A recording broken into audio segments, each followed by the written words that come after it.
Ooh, what's going on, everybody? It's your boy Doc Holiday. We back again with another HBCU Overdrive. Make sure you like the stream, comment, share. Most of all, subscribe to the channel. Uh, I know this is a little last minute, but the show must go on. The show must go on. But anyway, man, um, glad everybody's coming in. Make sure everybody's come on in. Gotta pay for this stream. But other than that, yeah. Come on in. Come on in. Come on in. Come on in. Come on in. Y'all see the little small headline. TikTok, you on the clock. Prayer view. Well, my bad, prayer view. You on the clock. But other than that, man, look, we about to get into this whole thing. Like, we ain't gonna waste no time today. Let folks file in. Let folks file in. We ain't gonna waste no time today.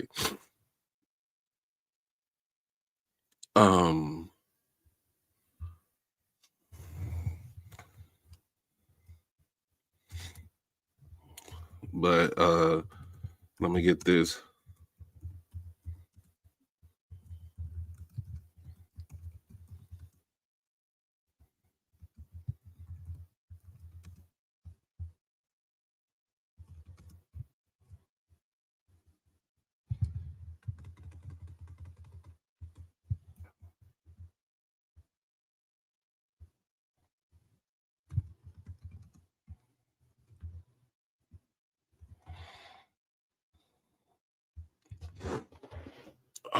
What's going on? Hey, Miss Dana. Oh my goodness, I got allergies, y'all. I got allergies. We're gonna go ahead and get into this.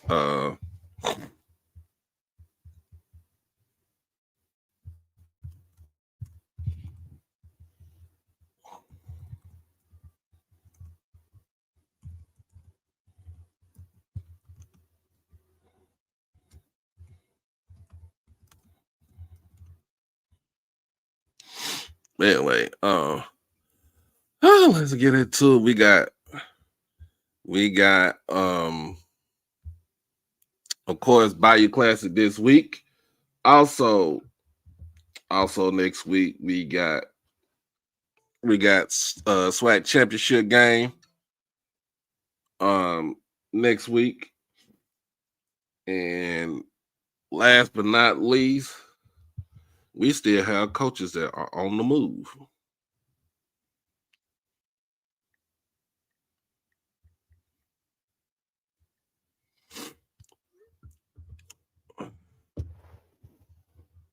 We still got coaches. We got coaches that are on the move.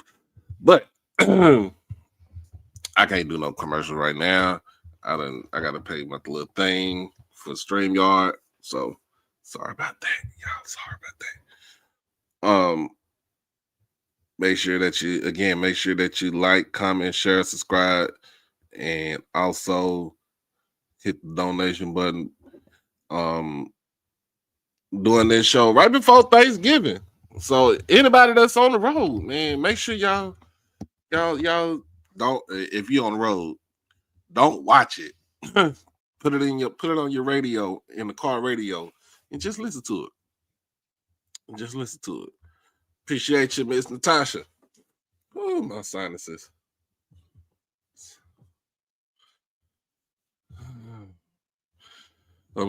Apparently doing this because I gotta go to work tonight. And I really don't want to go to work tonight. I just want to go home. I just want to stay here and watch TV and drink my whiskey and sleep the night away. But nah, I am going to be at work because I'm about to get paid holiday pay. I'm just put it just like that. You already know how about them Cowboys.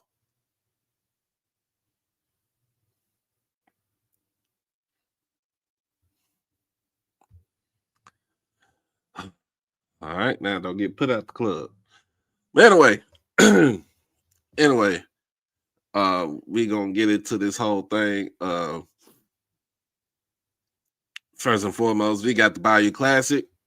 Grambling coming in at 7-4, coming off a loss to last week to who did they lose to last week? Alcorn. Coming off a loss to Alcorn. We're taking on Southern University, who is enduring their worst season as a program in fact, in school history, if I'm not mistaken.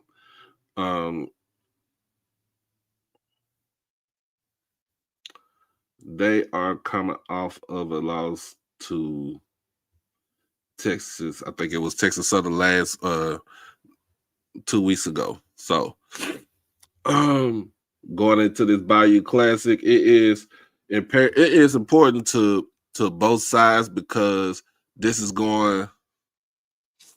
Yeah, they lost to Texas Southern. Alcorn. Southern lost to Texas Southern. Alcorn beat Grambling 2 weeks ago. But this is all going to correlate into what we're going to talk about tonight. And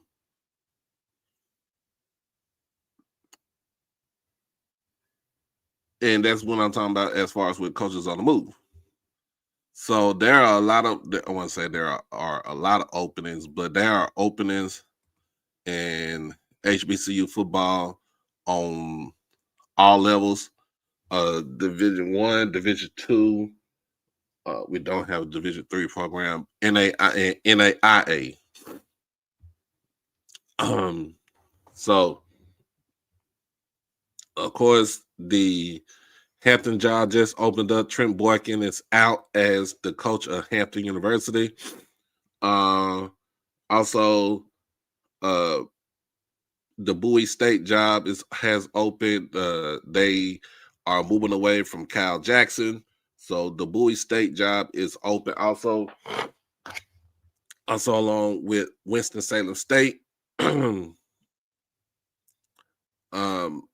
Don't know. I think as far from what I heard, Damon Wilson. I think Damon Wilson is in the last.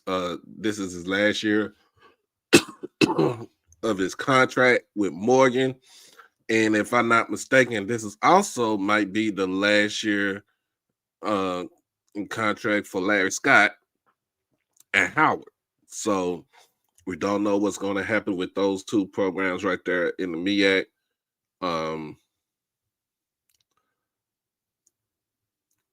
Also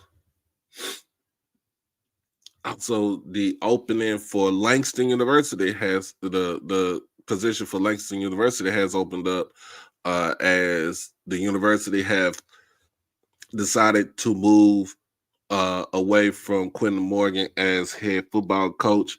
He is second all time in win percentage and wins at Langston University. I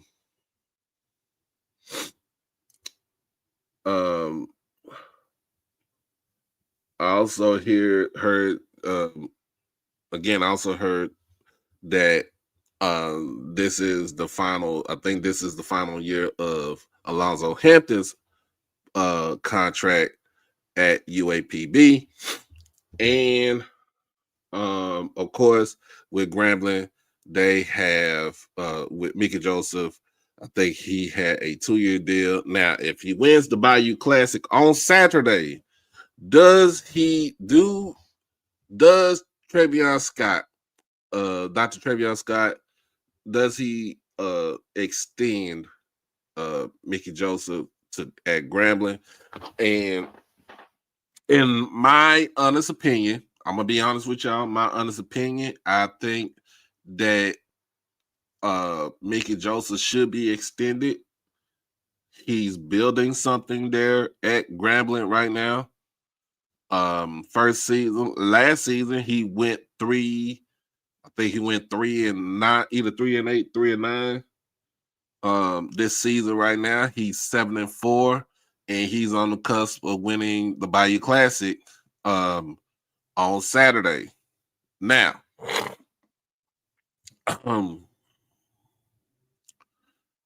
now let's see. Also, I forgot about Savannah State. That job is open. Now, who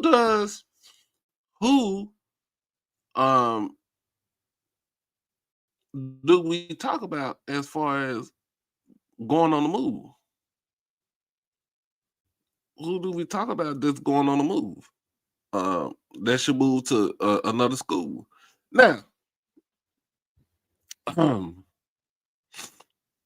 I said as far as if Morgan State decides to part ways with Damon Wilson, and that's a big if. I'm telling y'all, this is a big if. If Morgan State decide to part ways with Damon Wilson, do you look for the coach in the CIAA?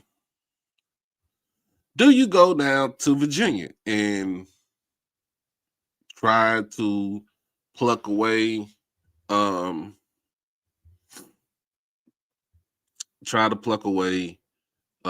Alvin Parker from Virginia Union?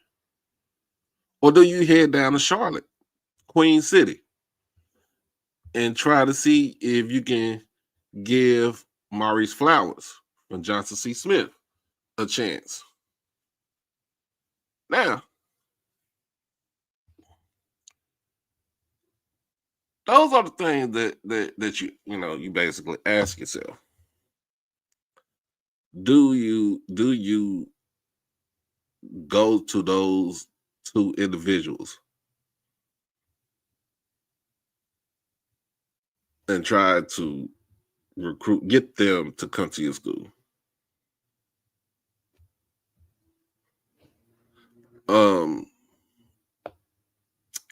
My answer is yes. My answer is yes, you do. And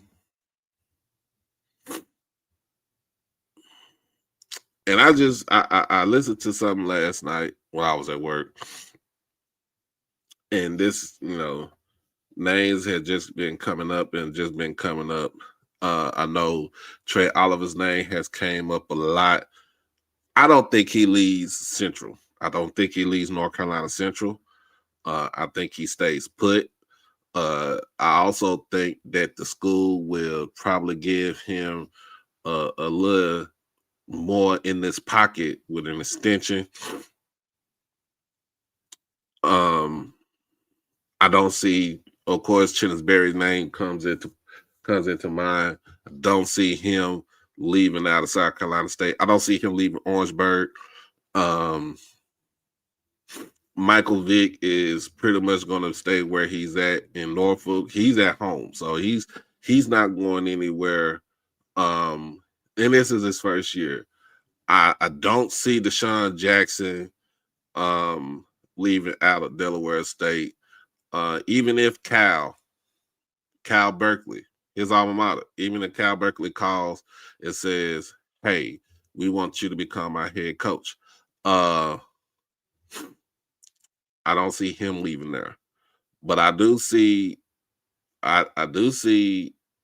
those two jobs in the MEAC from Morgan and Howard more likely might be moving away from them.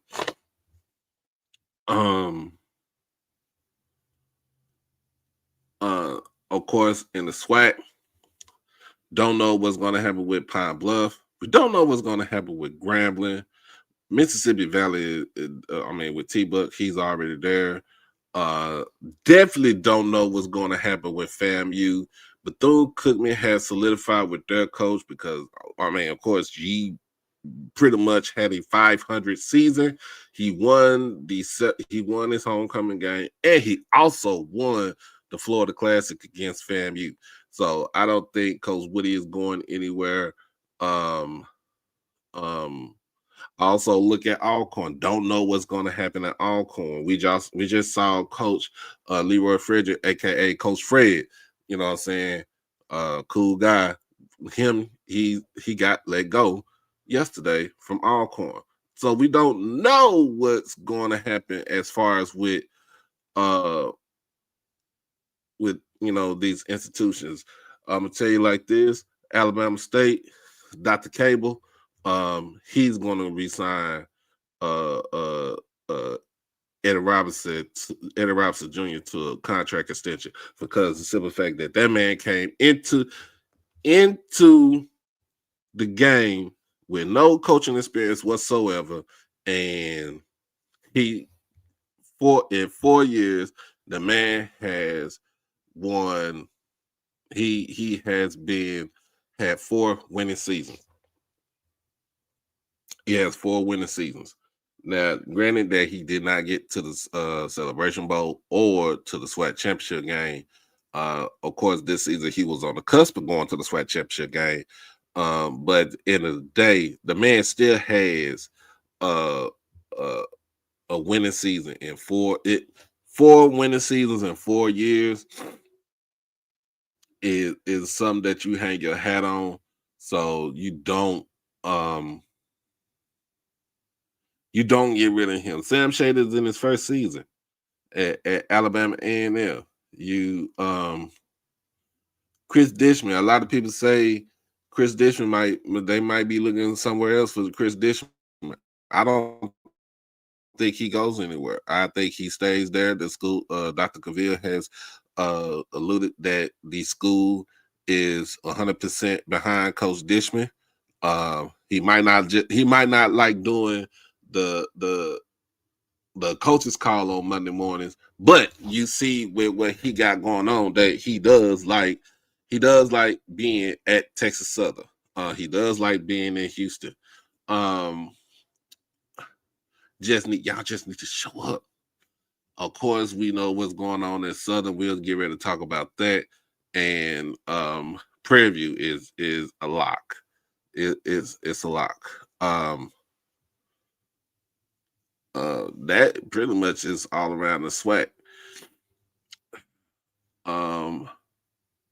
Now let's just say this.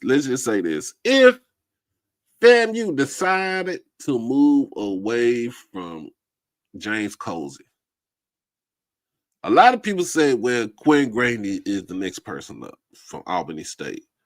And I mean, that makes the more logical, that makes the more logical piece, but hey, it is what it is. I don't think Quinn goes anywhere. I don't think he goes. I really don't think he go anywhere. But we get ready to talk about this right now. As soon as Mr. Ford get on here. Now, this has been from sources. This has been confirmed by Mr. Kevin Batiste down in Baton Rouge that Marshall Faulk will be named the Southern football head coach on Monday. It would be after Bayou Classic. It would be after Bayou Classic. So,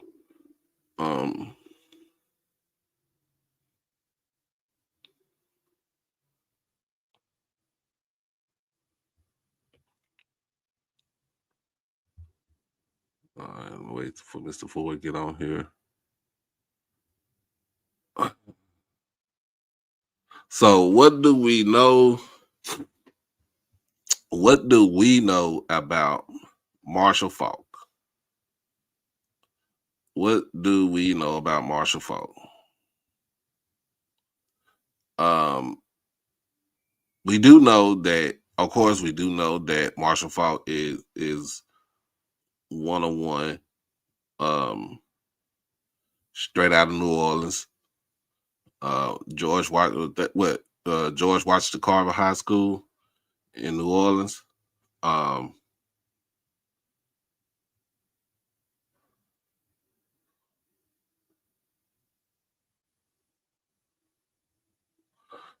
Also played 3 years at San Diego State. Was the first round draft pick by the Indianapolis Colts back in 1994. Um,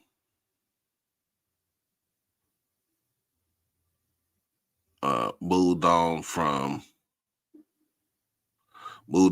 the Colts, got traded to the Rams, um, and basically formed one of the best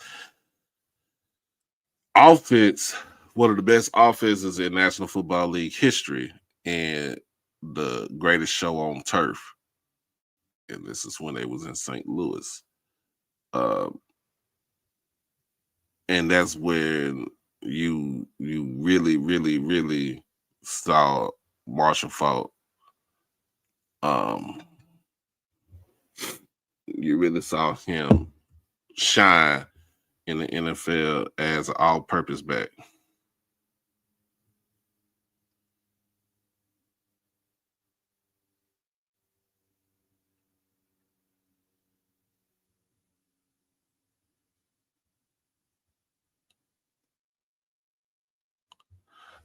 Mr. Ford, you here?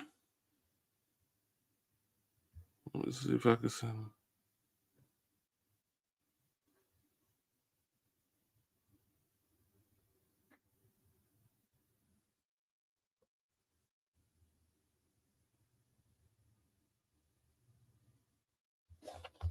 Oh yeah, come on, Lionel. I need you on here too.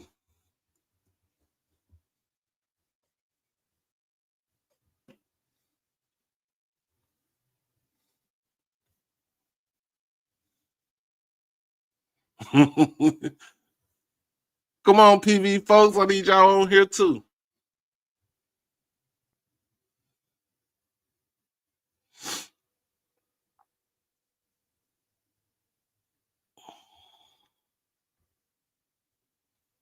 All right, Mr. Ford, what's going on?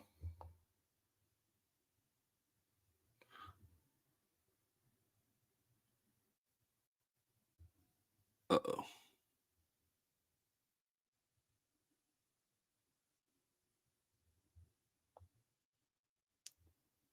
Mr. Ford, can you hear me?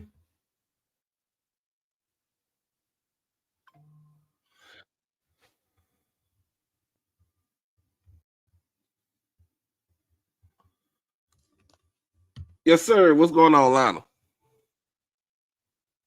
Hey, what's good, man? All right, you got the baby with you. You trying to put her to sleep. You know it. Oh man. So yeah, TikTok, y'all on the clock, but we ain't gonna we ain't gonna talk about gonna talk about that a little bit later.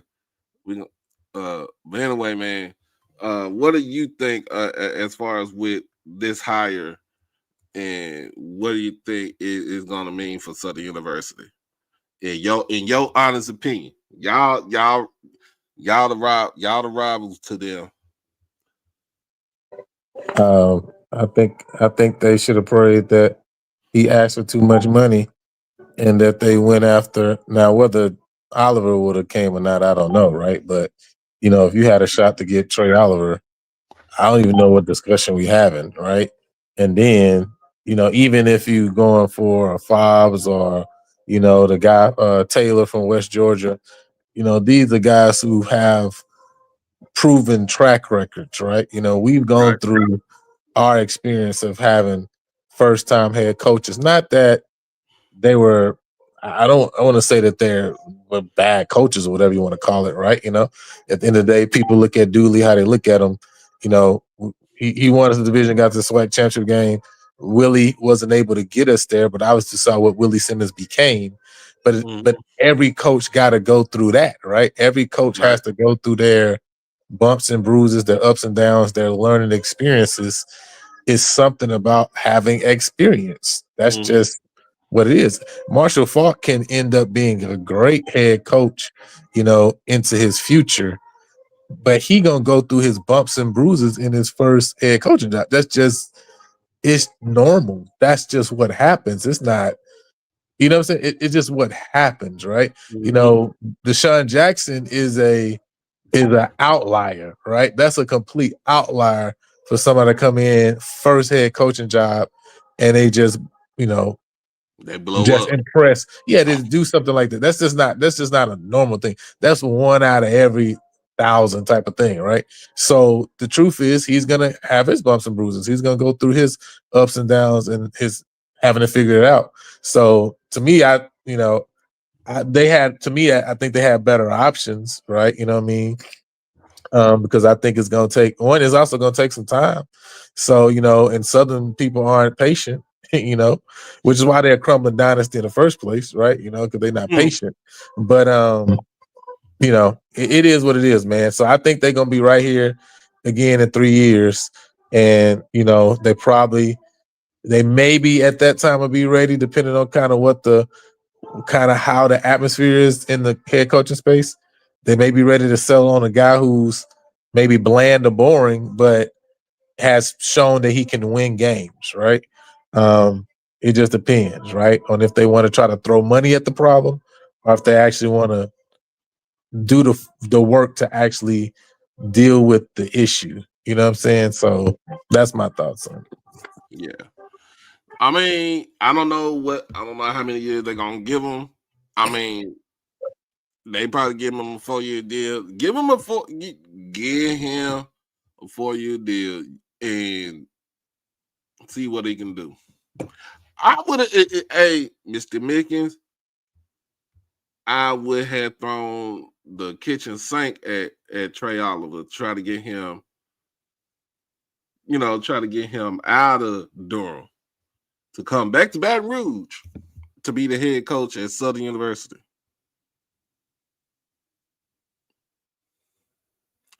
If he was given 3 years, is it three years to get it going?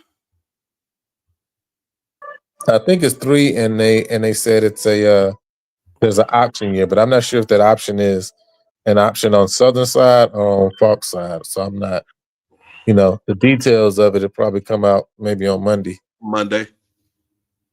3 years deal with an option. All right, Dr. Idris told us. But I would have, like you said, I would have threw that at Trey Oliver. I would have threw that at Trey Oliver, try to get him out of for the BAC to try to get him out of North Carolina.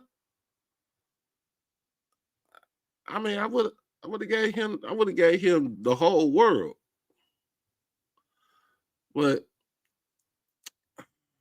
what can we do? What can you do? The main thing is I know the main question is how is his staff is gonna who who does he have on his staff? Who is he bringing on his staff as far as That's the his coaches question. and stuff? That's the big question right there because you um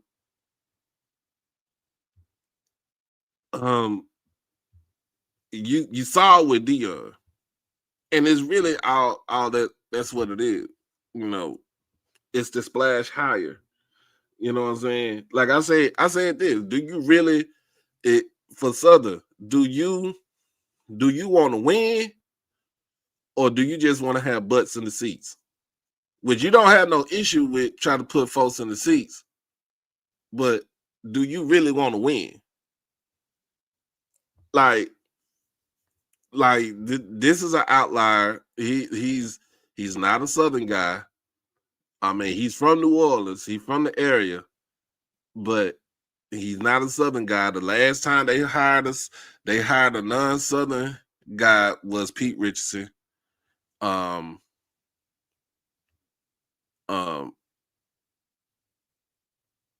take that back. It was I forgot Dawson Odoms. Dawson Odoms was the last one. But what do you do? Like who do you have as your OC? Who you gonna have as your DC? Who are you gonna have as your GM as far as when it comes to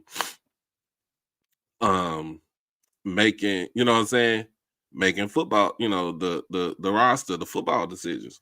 Who are you gonna have? Those three, to me, those three positions are the most important?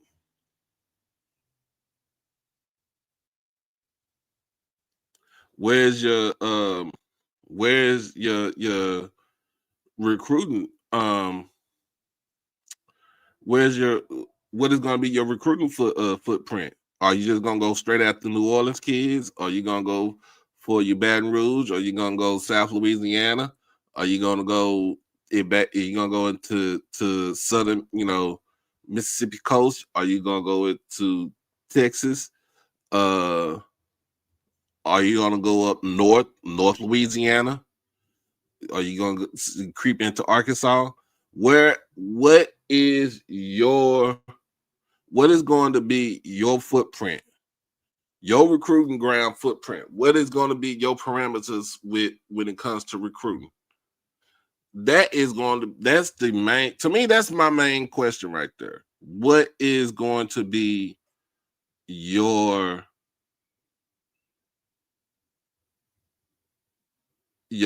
area?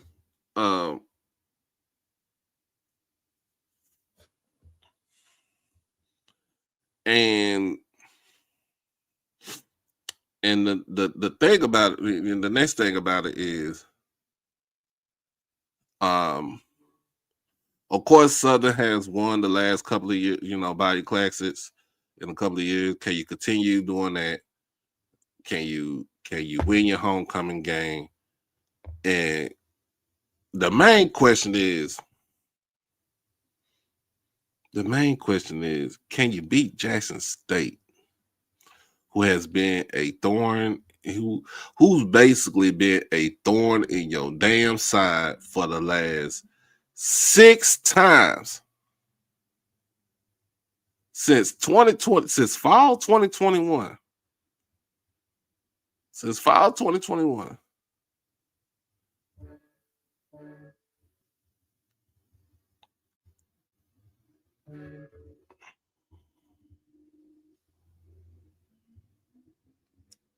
Uh-oh. There you go.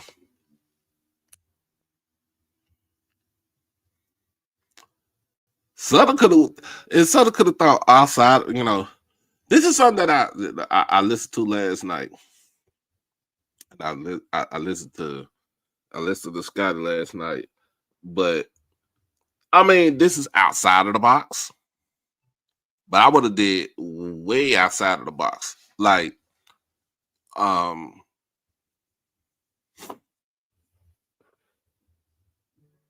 you could have got the Joel Taylors. You could have went and got Felton Huggins from Kentucky State.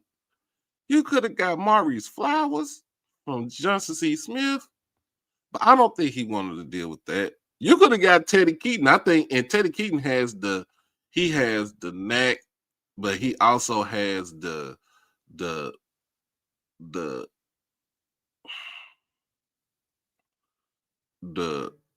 patience. All right, there you go. Got you, Mr. Ford. Also has the patience and the temperament to deal with the fan base at Southern.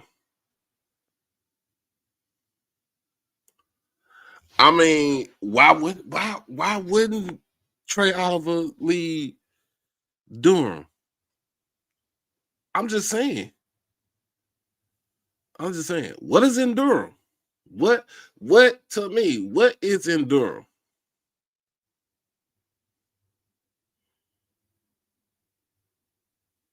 And especially if he's not getting paid enough at North Carolina Central, and they're gonna throw you four bands. What is that to say? Okay, I didn't want to say something to him. Go ahead. Hey, good evening, and happy Thanksgiving to you.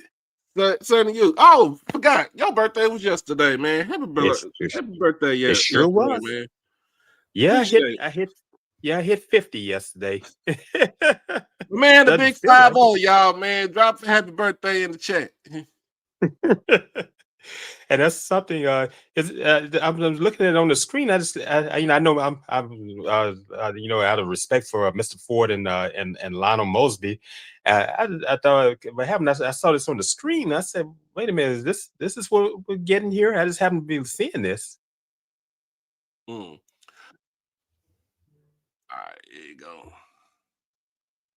All right, Mr. Ford, can you hear me now? Is Mr. Ford there? Mr. Ford. I think he been having a problem with his audio. Yeah. Can you hear me? Oh yeah, there you go. Yeah, Good evening. We've been there. Internet problems all day over on the south side of Atlanta, man. So let me apologize because I've been in and out. We've been in and Oh, no problem, Mr. Ford. Happy Thanksgiving to you.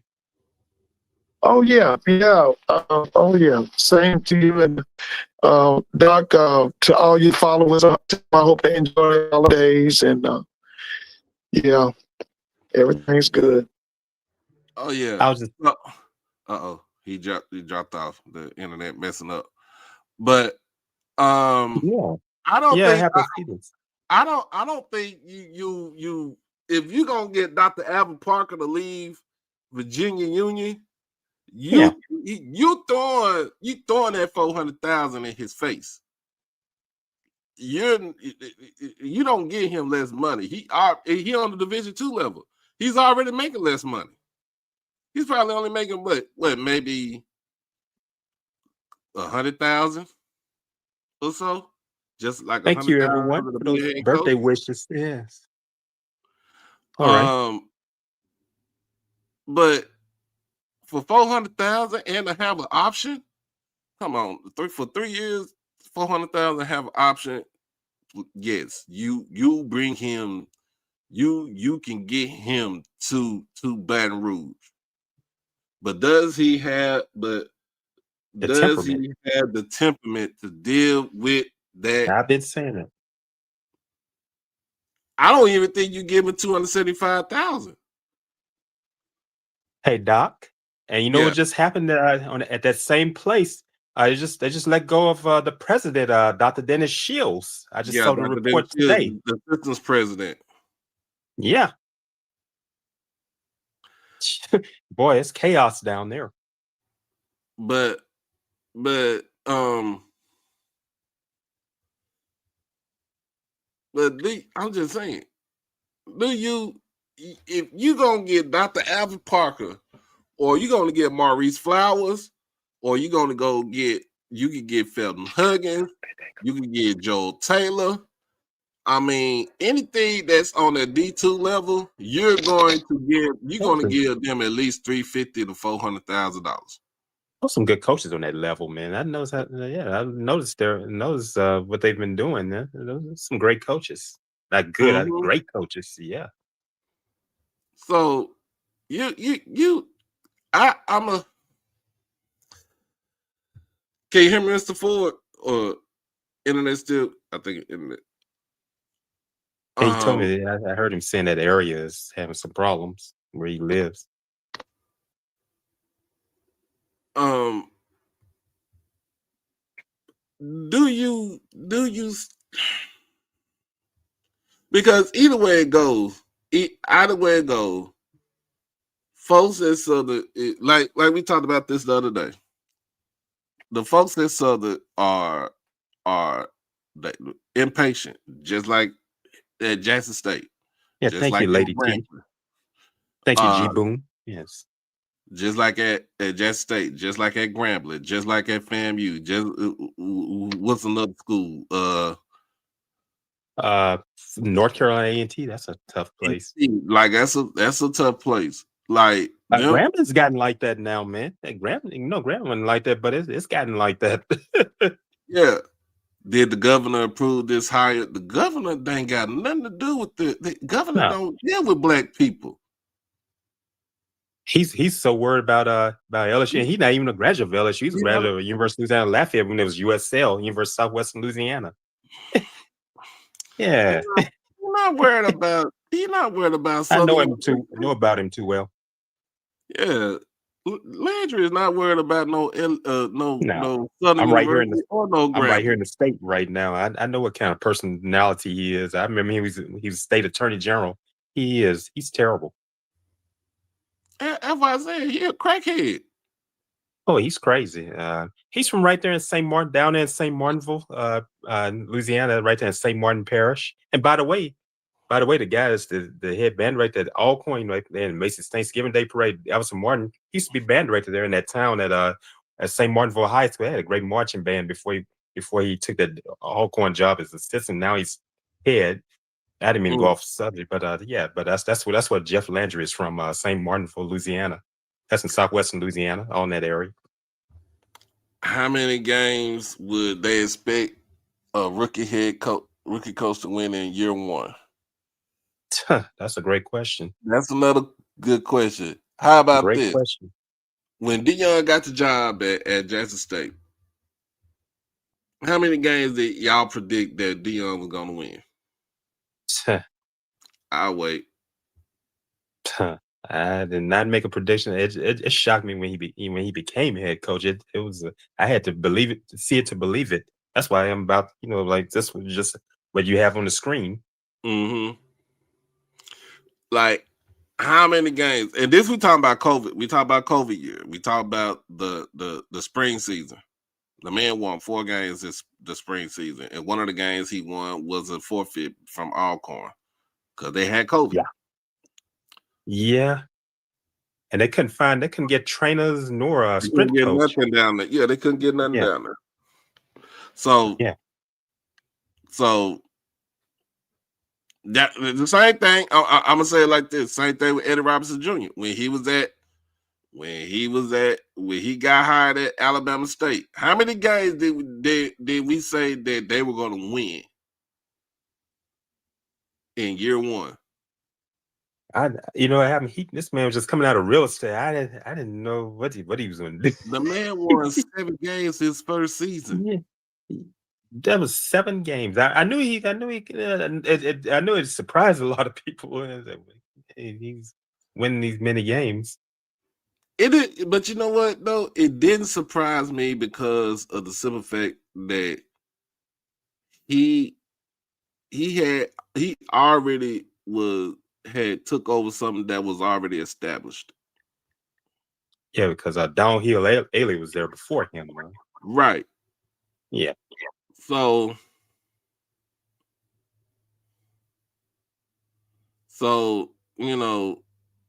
we just thinking about it. Yeah, we didn't think about that. We joked for the whole year that he was not gonna be a good head coach at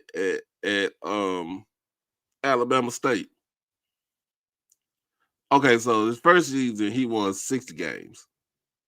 Yeah, I remember that was because he came there. That was that 2022 season. Yep. Yeah, I remember that. His second year he won 7 games. His third year he won 7 games. This season he already at 9, where he could win 10 games this season.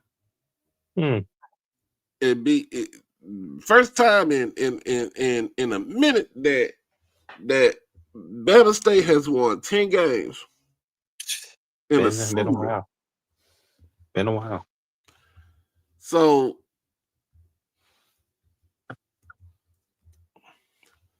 when you think about it, the man is 29 right now. The man is 29-16. Yeah. Overall, 21-11 from conference play. He's improved every season since he became the head football coach at Alabama State. All he needed was a quarterback and a good offensive play caller. And that's why I wonder. That's why I wonder about Marshall Faulk. You raised a great question, Doc. I don't want to take you off what you were talking about, but still what you're talking about. But Marshall Faulk, I wonder what that staff is going to look like. And I'm gonna give you a great joke about his school, Carver High School. Mm-hmm. Their colors are the same as Florida A&M. Their colors are orange and green. Orange and green. Yeah, they're the Rams. The Rams, they had a powerhouse basketball program. That's where you remember a guy played at Georgetown, Perry McDonald. The name sounds familiar. Perry McDonald, he played under John Thompson. Perry McDonald, he came out of George Washington Carver. Carver had some great basketball programs. They've had some powerhouse programs. I've watched them play in person for state championships. It's the same thing with. I would say it's the same thing with TC. TC first season was in 2023. How many games folks said that he was going to win that season? With you talking about after that Dion took all those guys took the whole staff and he had to re-recruit the roster. 75% of the roster was gone. He had to re-recruit that. Yeah. The man went 7-4 this first season. Sure did. That was that 2023 season. I remember. Yeah. Second year. Boy, look what he did last year. Last season. SWAC championship. In his second season. In the second season, SWAC East Division title, SWAC championship, Celebration Bowl championship. Yeah. That was a big. Yeah, that was it didn't take long when we do that because he had to really go in and get some guy. He was going to the JUCO, and I remember he was getting some of that from the high schools, and he may have had some out of the portal, but he was getting the JUCO. That's what that's why I remember Mississippi getting the JUCO players. This season, the man was 9-2, won the division again. He is on the verge of winning the conference again. And he's again talking about winning the national championship. So, in his third season.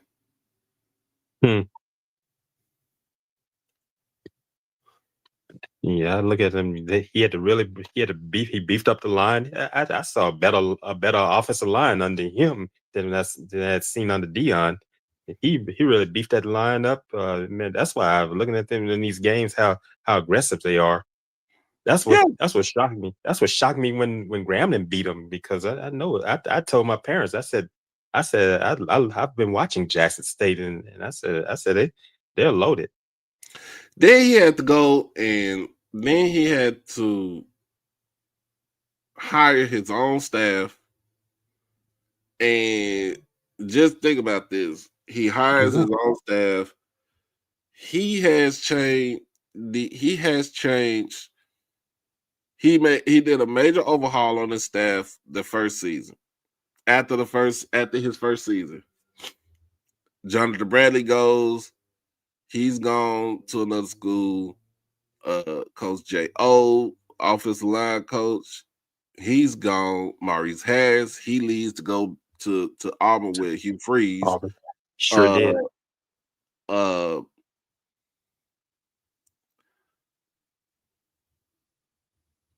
Because he coached on Freeze at Liberty. Yeah. Right. He goes and he picks up obviously the best offensive line coach in all of HBCU football, in Manny Ramirez. Yeah. He turns around. He names for a defensive coordinator. He names the DB coach, Terenzo Quinn, the defensive coordinator. Oh man, that brother is tough. He's a great DC. He goes. He went out and got one of the Orr brothers. He got Chris Orr as had him as linebacker coach. He went and got Callie James. He plucked him out of Florida, put him on his staff.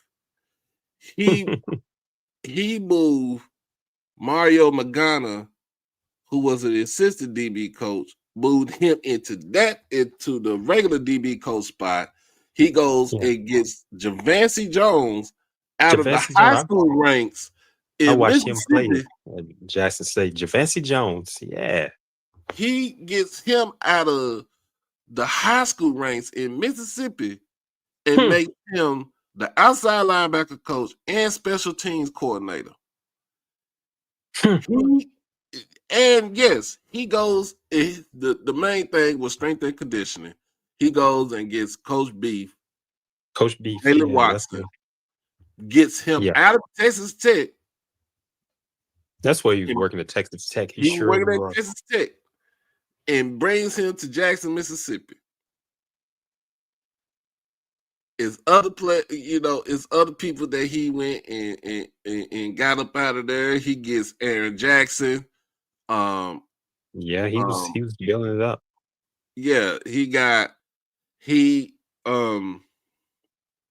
gets Vincent Marshall from Norfolk. Okay, he get him from Norfolk, but Vincent Marshall, come on, the man. He was The getting man some went great coaches. he went and got some great coaches. He goes after the season. He goes.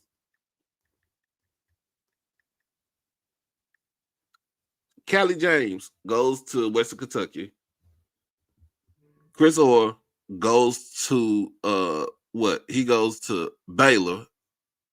Yeah. Was it Baylor or was it NFL? I think it was NFL. No. Was it Baylor, NFL, or Wisconsin? He went back. He went somewhere. Yeah. What does he do? The man moves up. He moves up Aaron Jackson from assistant D-line coach to defensive line coach. He goes in and he hires Justin Sanders as the linebacker coach. Yeah, okay, yeah. Owen went to the NFL to the Chiefs. Sure did. Yeah, I had to think about it. Yeah, he didn't have to go nowhere. He didn't have to go no further than his own roster to get Isaiah Guthrie as the defensive analyst. That's gets what Guthrie is now. Yeah. Yeah. I forgot he had got Rip Kirk last season as the QB coach. Guthrie, that's what transferred from Delaware State to Jackson State. I remember him. Right. But he got Rip Kirk as the QB coach. But he also turned around and said, I trust you with the offense as the passing game coordinator. You are going to be the OC. Well, you're going to be co-OC. Because remember, Manny Ramirez is the other OC, and he's in charge of the running game. But everything goes through TC. Yeah, being an offensive person, automatically. Coach O is the tight ends coach, but the best thing about him they did was name him the GM. That's what I noticed that I see him named GM. I knows that Grambling Reggie Nelson, who I knew him from. I remember him from McNeese. He was offensive lineman at McNeese. He was offensive line coach there under Broderick Fobbs, and he was let go, and having Mickey Joseph brought him back. See him; they all worked together under Fobbs. And I was looking on that website. I see he's now a general manager. I know I've been seeing general manager with these programs. Yeah. I just put it just like that. The man went and found his own staff. Who does Marshall Falk bring in as his staff? It is who does he bring in as his offensive coordinator? Who does he get as his defensive coordinator? And who does he get as a GM? That's why they have GM. That's why you see it at these schools now. That's why you see Andrew Luck at Stanford and many others that we think about. Yeah. And the thing about it is, people are gonna line up and want to. They're gonna want to be under Marshall Falk, but guess what? Yeah. Marshall Falk is going to be a novice in this game. Yeah, I was wondering, does he have the personality to, does he have the personality to be a head coach? Yeah. People said the same thing about Deshaun Jackson. A lot of people kind of remember and Michael Vick. Remember, a lot of people laughed. Quiet. Yeah, they laughed about Deshaun Jackson because we laugh because we look at the we looked at the antics of Deshaun when he was a player in the NFL. Yeah. I watched him at Cal Berkeley. I mean, he was at Yeah. Cal Berkeley. He was in Northern California. He's Yeah. in the Bay. He's from SoCal. He's a Yeah. LA kid, and he Yeah. goes to the Bay, and he pretty much lines up with Marshawn Lynch, who is the Bay. Yeah, Lynch. Yeah. Beast Mode was there. Yeah. Who is the Bay? Like Yeah. that team. I remember that team. He really could do too much because you think about it.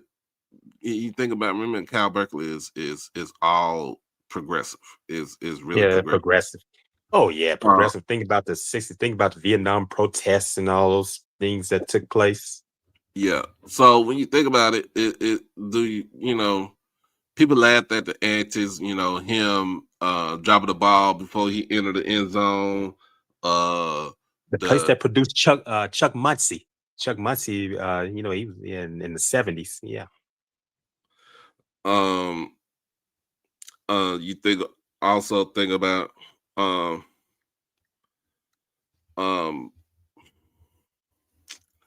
you think about what all just what he said as far as or what he was doing back then and stuff like that. But then when you think about it, the man is only 37, 38 years old. I know he's in his 30s. He's in his late 30s. He ain't even hit 40 yet. Yeah, I know he's in the 30s. He can relate, but here's the thing. Here's another thing. Here's the big thing.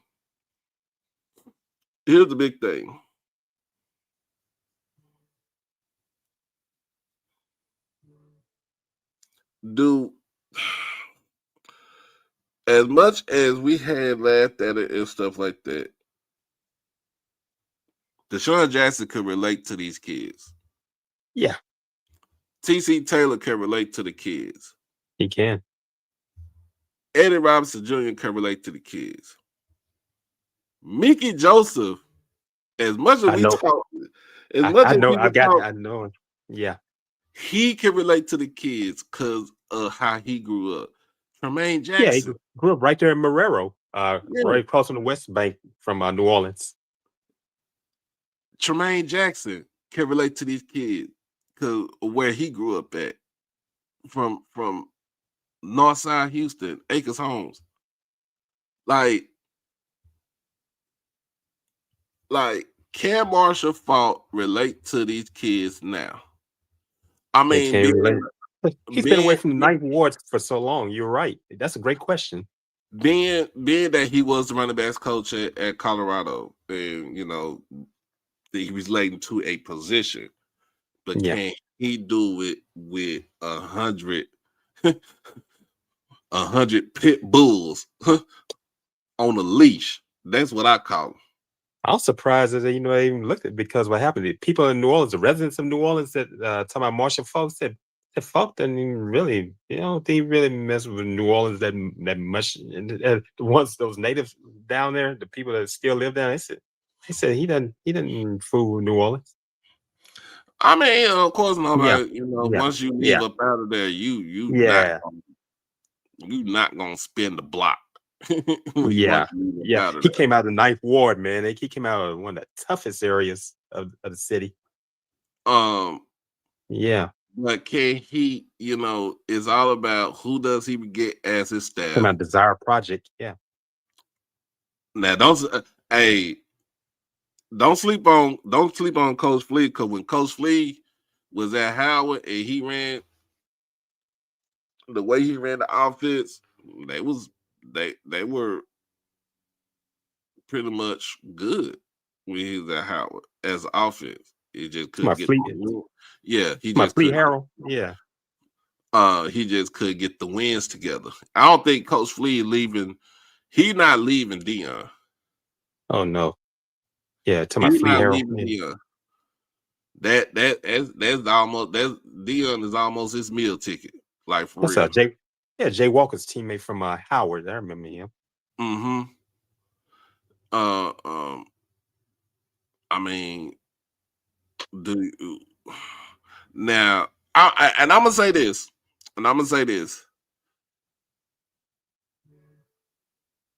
Marshall Falk coming in, you don't keep nobody on that staff right now for Southern. You don't. Wipe the whole slate clean.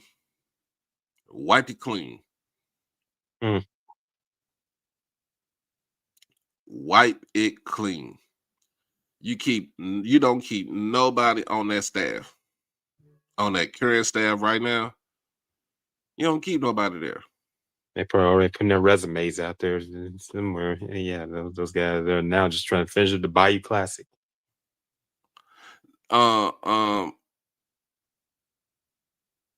Dooley ain't coming back to. He not coming back to Southern. No, I He think not coming back to Southern. that's over with. Dooley is enjoying himself in Jacksonville. He ain't got to do too much down there. No, down there with Brian Jenkins. Mm-hmm.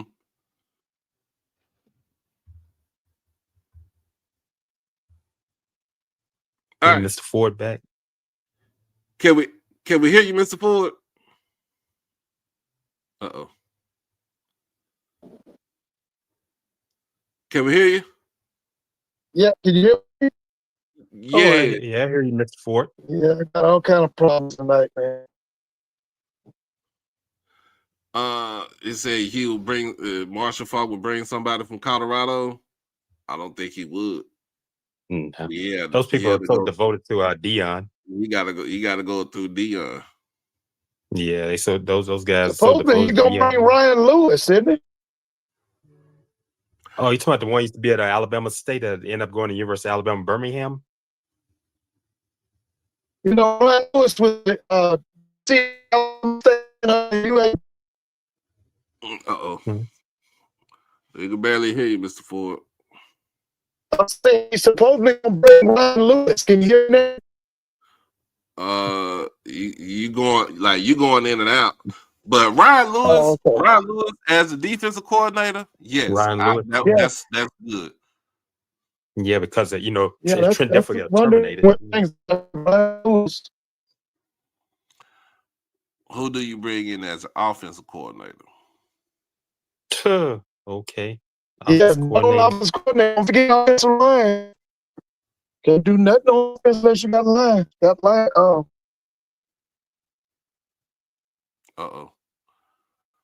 Who do you bring it if so?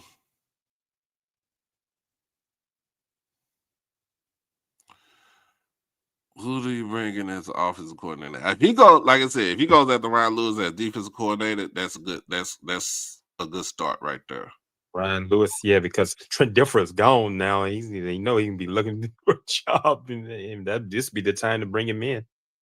Yep, time to bring him in. They clean the house. UAB their last game is this week. Yeah. No, it was last week. Oh, it was last week. Was it last week or this week? Yeah, it has to be around these weeks because it's winding down. Yeah, all these rivals and all playing, and at the end of the season.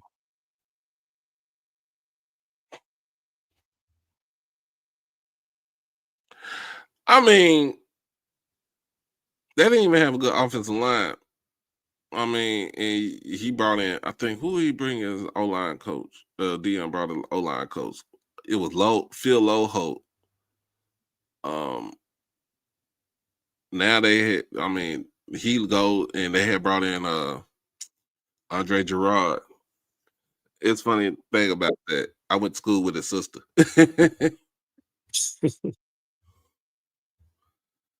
Okay.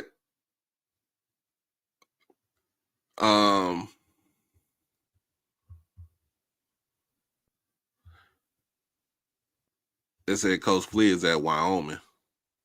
Oh, he's going to Wyoming. Oh, okay. He's in Laramie. Laramie, yeah. There's a guy I knew from right there in Jackson. Came out of Jim Hill High School. He and I went to Hines Community College. When I was at Hines Community College, he after he played at Hines, he ended up playing at University of Wyoming. By the way, he still lives in the area. He's in Denver, Colorado. After he graduated from Wyoming. I had 3 of my classmates. They was all 3 starting linebackers weak side, middle, and strong side. They all went to Wyoming. Oh yeah, the Cowboys. Yeah. They all Oh when we graduated high school, they all went to Wyoming. That was crazy. yeah. But That's what happened. I'm just- Again. Yeah. but that's the thing. So if you got a defensive coordinator, you bring if you're gonna bring in Ryan Lewis, who you bring in as an offensive coordinator. Now, I would say this: do you go after Tony Hull? I thought about Tony Hull. That's just my. I thought about him, but does folk know who Tony Hull is? I know Hull is from New. They might know each other. He got to figure something out Yeah, because that's what I'm saying. Yeah, somebody who I knows mean, do you go that after Matt culture. Leone Yeah. from Central? But I think Matt Leone is looking to be an actual head coach. Yeah, Matt Leone is there, and I don't think Matt Leone want to go back to Southern. I mean, here's another thing. Do you? And I look at when Delaware. I look at how when Delaware State hired Deshaun Jackson, and we was like, okay, who do he have on his staff? And the first thing was Nemo Washington. the first person he got was Nemo Washington. That brother can. That brother. The first person he had was his mentor, Travis Clark. Trevor Clark. Yeah. Yeah. His mentor. Then he went and got Nemo Washington. Then he turned around and got Clinton Portis, and he filled out Portis. Yeah, brought him in. He filled Eugene out Chung. Yeah, Eugene Chung. I remember he got drafted. I remember he got drafted out of Virginia Tech. Played with the Patriots. Yeah, I thought so. You know. Yeah, he got drafted in '92. I remember I was in high school when Chung got drafted out of Virginia Tech. Yeah, by the Patriots. But you know, he put that staff together, and he knew like he just had, you know, like I said, he had this belief. Same thing with Michael Vick when he was at, you know, he got the Norfolk. He got the first person he got was who? His cousin. I think it was cousin. Oh, okay. One of his cousins. Yeah. Okay, I didn't know he had a family member on that team. The only cousin I knew about was he's played in NFL. Aaron Brooks. I know. Well, not Aaron, but okay. Dwight Vick. Oh, okay. Yeah. He was helping him get his staff together. Oh, okay. The doggone Tony Clayton. Tony Clayton can make you feel good, or you want to slap shit out of him. Oh boy. But Mr. Clayton needs to sit his ass down somewhere and let the coach do the coaching. And let the AD do his damn job. That's the reason why I was like, do you want to win or do you want to put butts in the seat? And you know, he has a plaza right there by the stadium named Tony after Clayton? Yeah, Tony Clayton Plaza. Oh, he needs to sit his ass down somewhere. Yeah, that plaza right there by the stadium. And yeah. It's a nice structure they have right there at the stadium, by the stadium down there in Baton Rouge. He needs to sit his ass down somewhere. Sit down somewhere. Yeah. I remember him when he was I remember he was district judge and you know, recently, you know, he was DA of Baton Rouge, and he's been in the law profession for years. I've been hearing his name a long time. By the way, my cousins are his frat brothers in Omega Psi Phi. Sit down somewhere. Sit down somewhere, bro. Sit down somewhere. Let them do their job. My cousins, you just donate money. Let them do their job. You just donate money. I want to see what the I want to see what that I want to see the board of supervisors meeting Southern. You can watch it on YouTube. I want to see how it's going to look, man. I'm curious. Yeah. Yeah. So, of course, like I said, this has been confirmed by Kevin Batiste. Kevin Batiste confirmed it that they will be that Marshall Faulk will be named the new head football coach at Southern University. Kevin Batiste from WFB. Mm-hmm. Yeah, I remember him. Yeah, I know about Kevin Batiste. Yeah. And of course, we talked about, you just said this, Southern University systems president steps down. From what I heard, was it Dennis? Dennis Shields. Dennis Shields. His contract is up in next month. That's the reason why he stepped down. So I just saw him in the press conference Monday, the Bayou Classic press conference. Everybody was there, not knowing it'd be his last one as president. Mm-hmm. So he is out of there. I mean, he's just stepping down. Because he's from Iowa. You got Bayou Classic. You got Grambling versus Southern. I got Grambling winning this game by a lot. Yeah, if they really step up, they had those guys back. After the suspensions, and they don't have business losing that game. That's just my take. Yeah, but you throw the records out. Things can happen that with that adrenaline. You don't know what's going to occur. Yeah. Again, like I said, coaches on the move.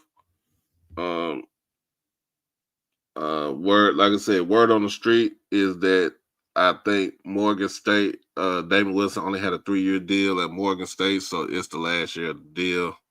Yeah, I think he's.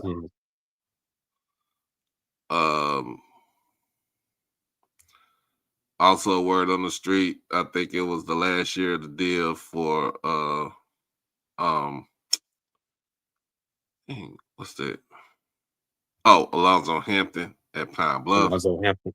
Oh, okay. Yeah, I remember Hampton when he was at out at what's now University of Louisiana Monroe, when it was Northeast Louisiana University. I remember I used to see him on campus.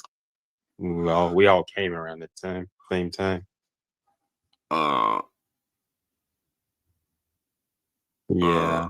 They only signed James. I think they only signed James Colzer to they signed it to a 3-year deal, but after 2 years right now, I think a lot of people are saying I think they're gonna move on from, even if the new AD is a Florida State graduate, it doesn't matter to me. He came from the Florida Lottery. He came from Florida Lottery, if I stand corrected. Yeah. Yeah, they've been talking about him. Yeah, I know he played at Florida State. I mean, at the end of the day, it's still business is still business. Yeah. Rather it be, y'all cool and everything and friends. Business is still business. If you ain't winning out there, bro, you got to go. Yeah. And if he don't win that Valley on Saturday, it's gonna be boy. I thought about 220 quarterback club. Those people, oh gosh. Ooh-wee. Did they even? No, they ain't had no meeting today, did they? No, they don't have a meeting. I have after the Florida Classic. They were going to. They didn't do. I think after Thanksgiving they'll be back. Yeah, there's the holiday season. They had the Florida Classic and going to the holiday season. I think they're taking time off. They'll be back after Thanksgiving on Wednesdays. I'm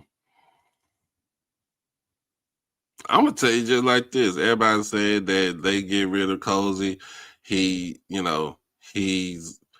the next. Quinn Gray is the next person to come up to FAMU. I'm put it just like this. I think Quinn Gray. I think Quinn Gray gonna stay at Albany State. Yeah, because Quinn he probably knows his alma mater too well, and Albany State he's done a great job there at Albany State.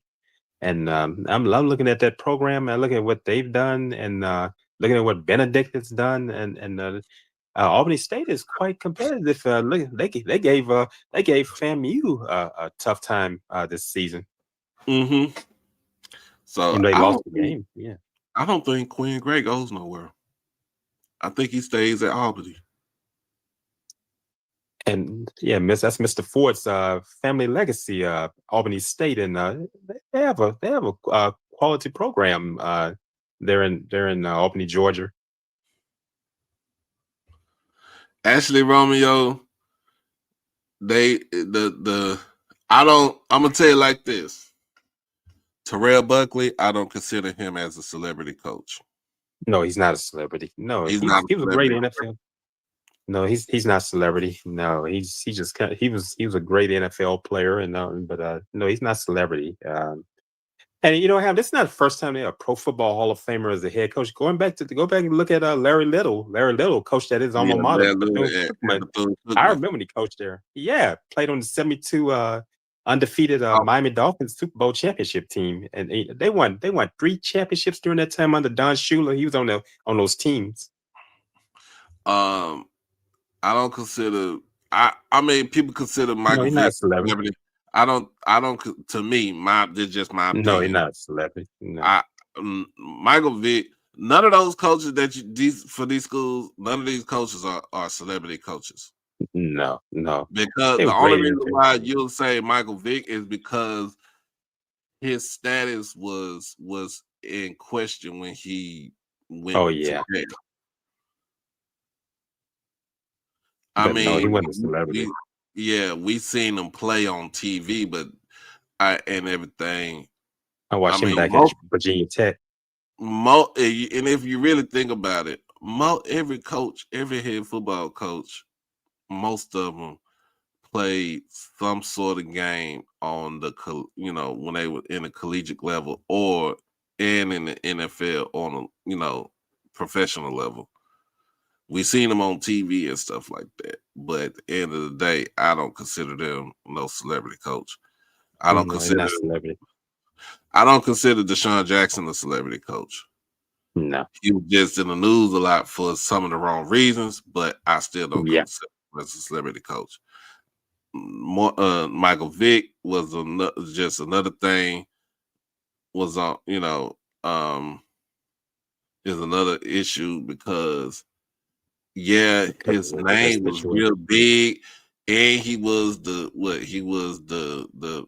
first round draft pick. Yeah, he was the top. He was the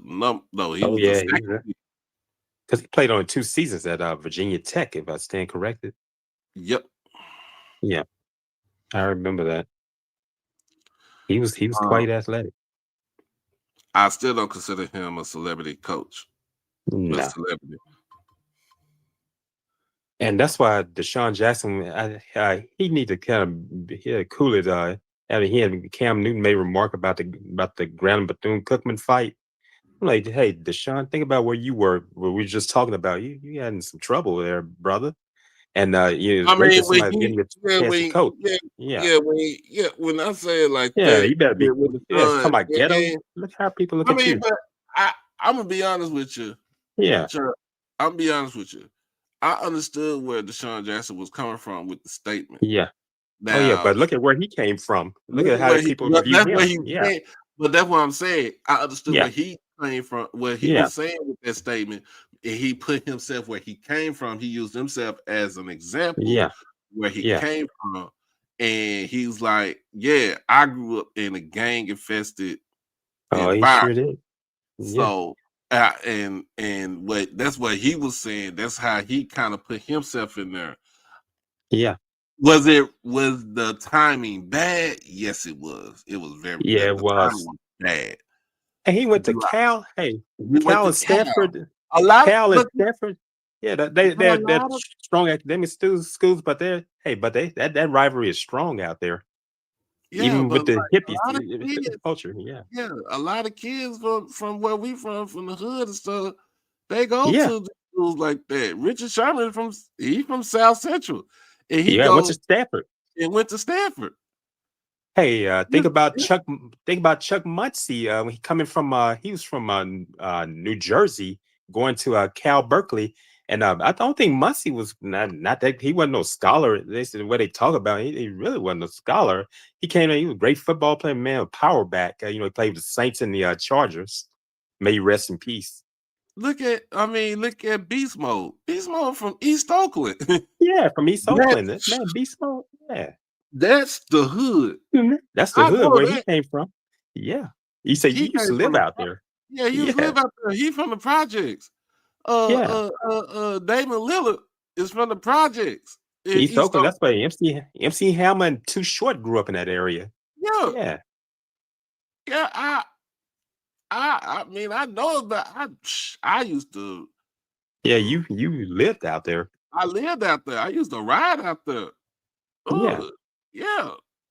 I mean, I stayed on the west side, and that's closer towards the bay. But I stayed on the west side, and that was hood too. But yeah, I mean, look at what Damon Lillard is from Brookfield yeah, Village. yeah. No, And Lillard's from out there. Where's Gary yeah, Payton from out there? Gary Payton is from Gary Payton is from East Oakland. Uh uh Okay. Jason uh Kidd is from what part? Jason Kidd from Alameda. Oh, okay. Um but yeah, like man, it's rough out there. But they went to these Oh yeah. schools.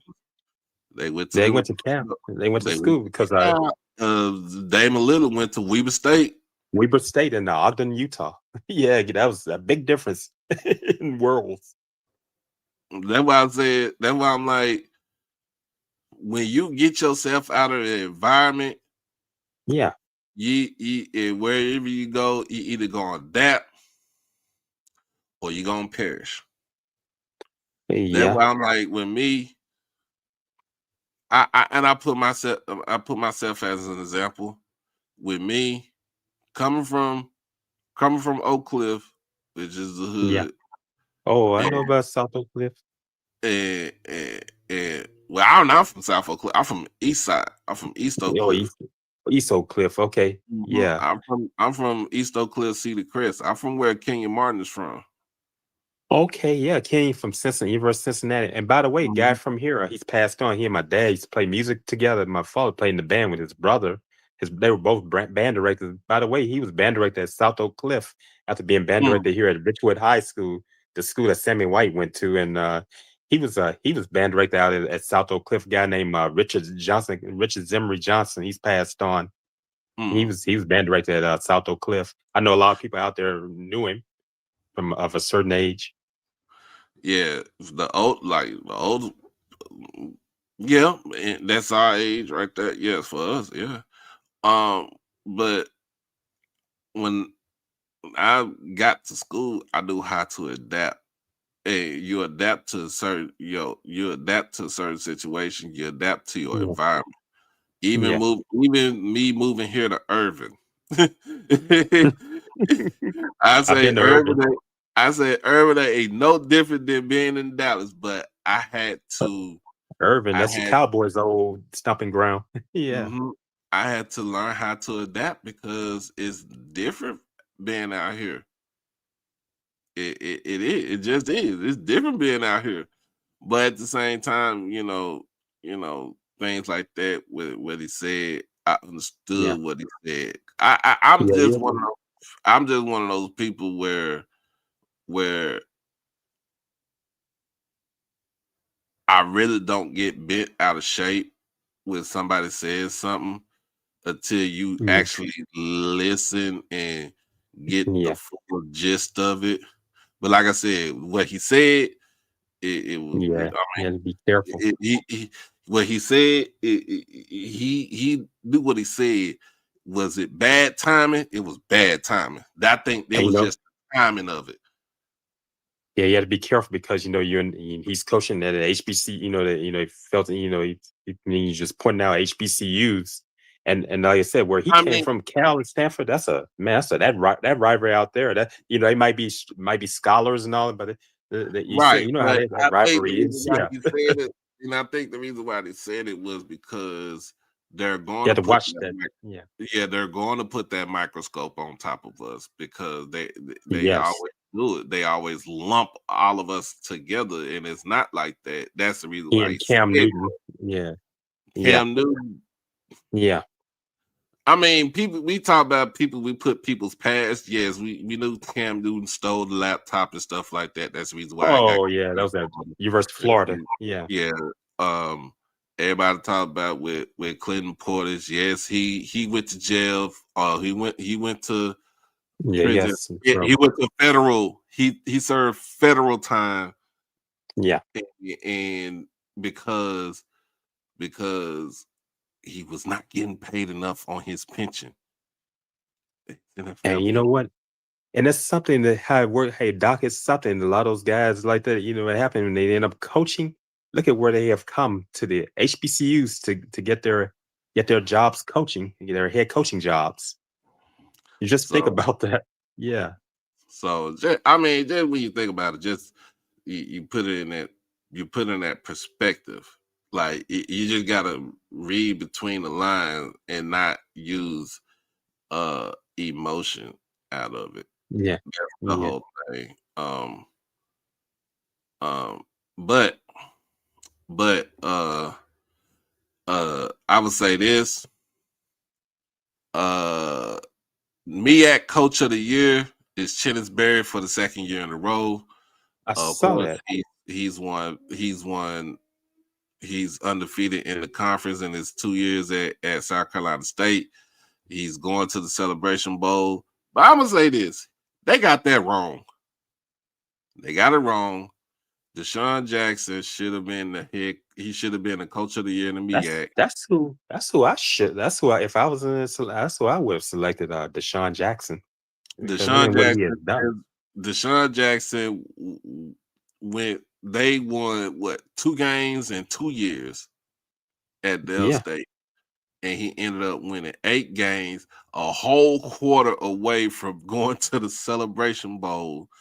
Yeah. A whole quarter and 4 interceptions away from going to the Celebration Bowl because they did throw 4 Yeah. interceptions in the game. He sure did. They still ran for over 200-something yards in this game. They were And on the then cusp of going to the Celebration Bowl. They were on the cusp of knocking out the Giants. oh yeah. Because who's a quarterback? Caden Bennett. Caden Bennett. Yeah, he was having a tough time in there. Billy Atkins, when that ball got back, Billy Atkins just caught fire in that game. But at the same time, Billy Atkins was inconsistent too. You think about it. You Yeah, look he at kind of go back. yeah. You go back and look at the game, and he was Yeah, not the best of it because I think he wasn't the best.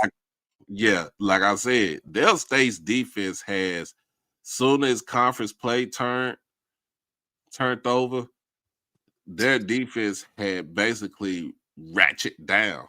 Like they, and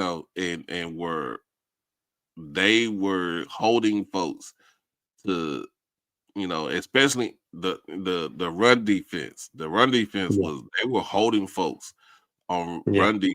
They held Chris Mosley, who's by far one of the best running backs in the MEAC, held him yeah. I watched that game, that homecoming game of NCCU. below Yeah, his average.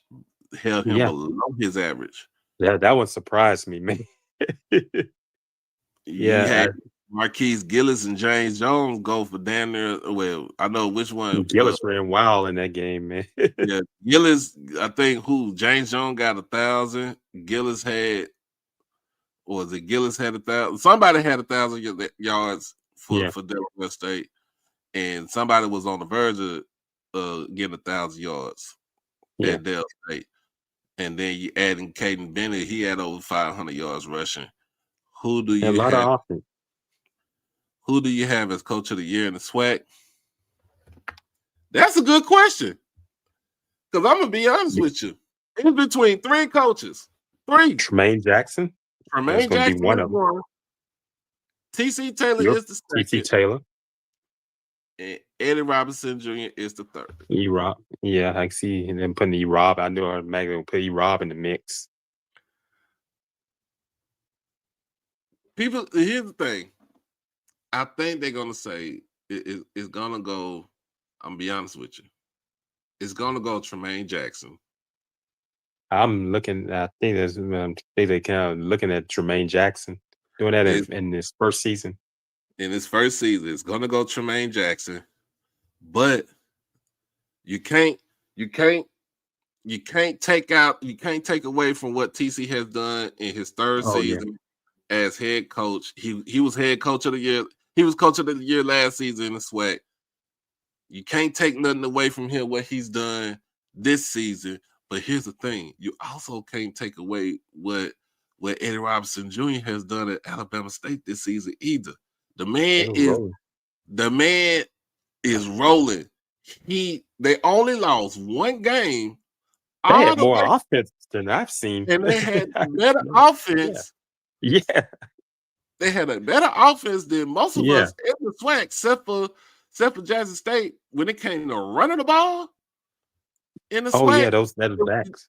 It was Jackson State, Alabama State, and then Prairie View. Prairie View took over because, hey man, who's that back they had out of Fort Lauderdale, Florida, with Alabama State? That brother's tough. Is it Hostclaw? I think it was Hostclaw. Hey, man, he's running. Because Marcus Harris is from Jackson. He's from Jackson, and the other one, Hostclaw. Yeah, Hostclaw, man, ran wild on FAMU. That's when I started noticing him. I mean, you think they for the championship game? I don't think so. Sometimes you have to think outside of the box, and I think with this on the real, they don't have to win the championship game. They don't have to win the championship game. You know, I'm gonna be honest with you. If they give it to E-Rob, folks, I'm gonna be like this. Folks at Prairie View and Jackson State gonna be pissed. Cause they're gonna be like, well, he didn't go to the championship game. But you gotta understand, the man is they 9-2 right now. Yeah. They 9-2. They only got one conference loss. I mean, of course, they're gonna beat the brakes off of Tuskegee on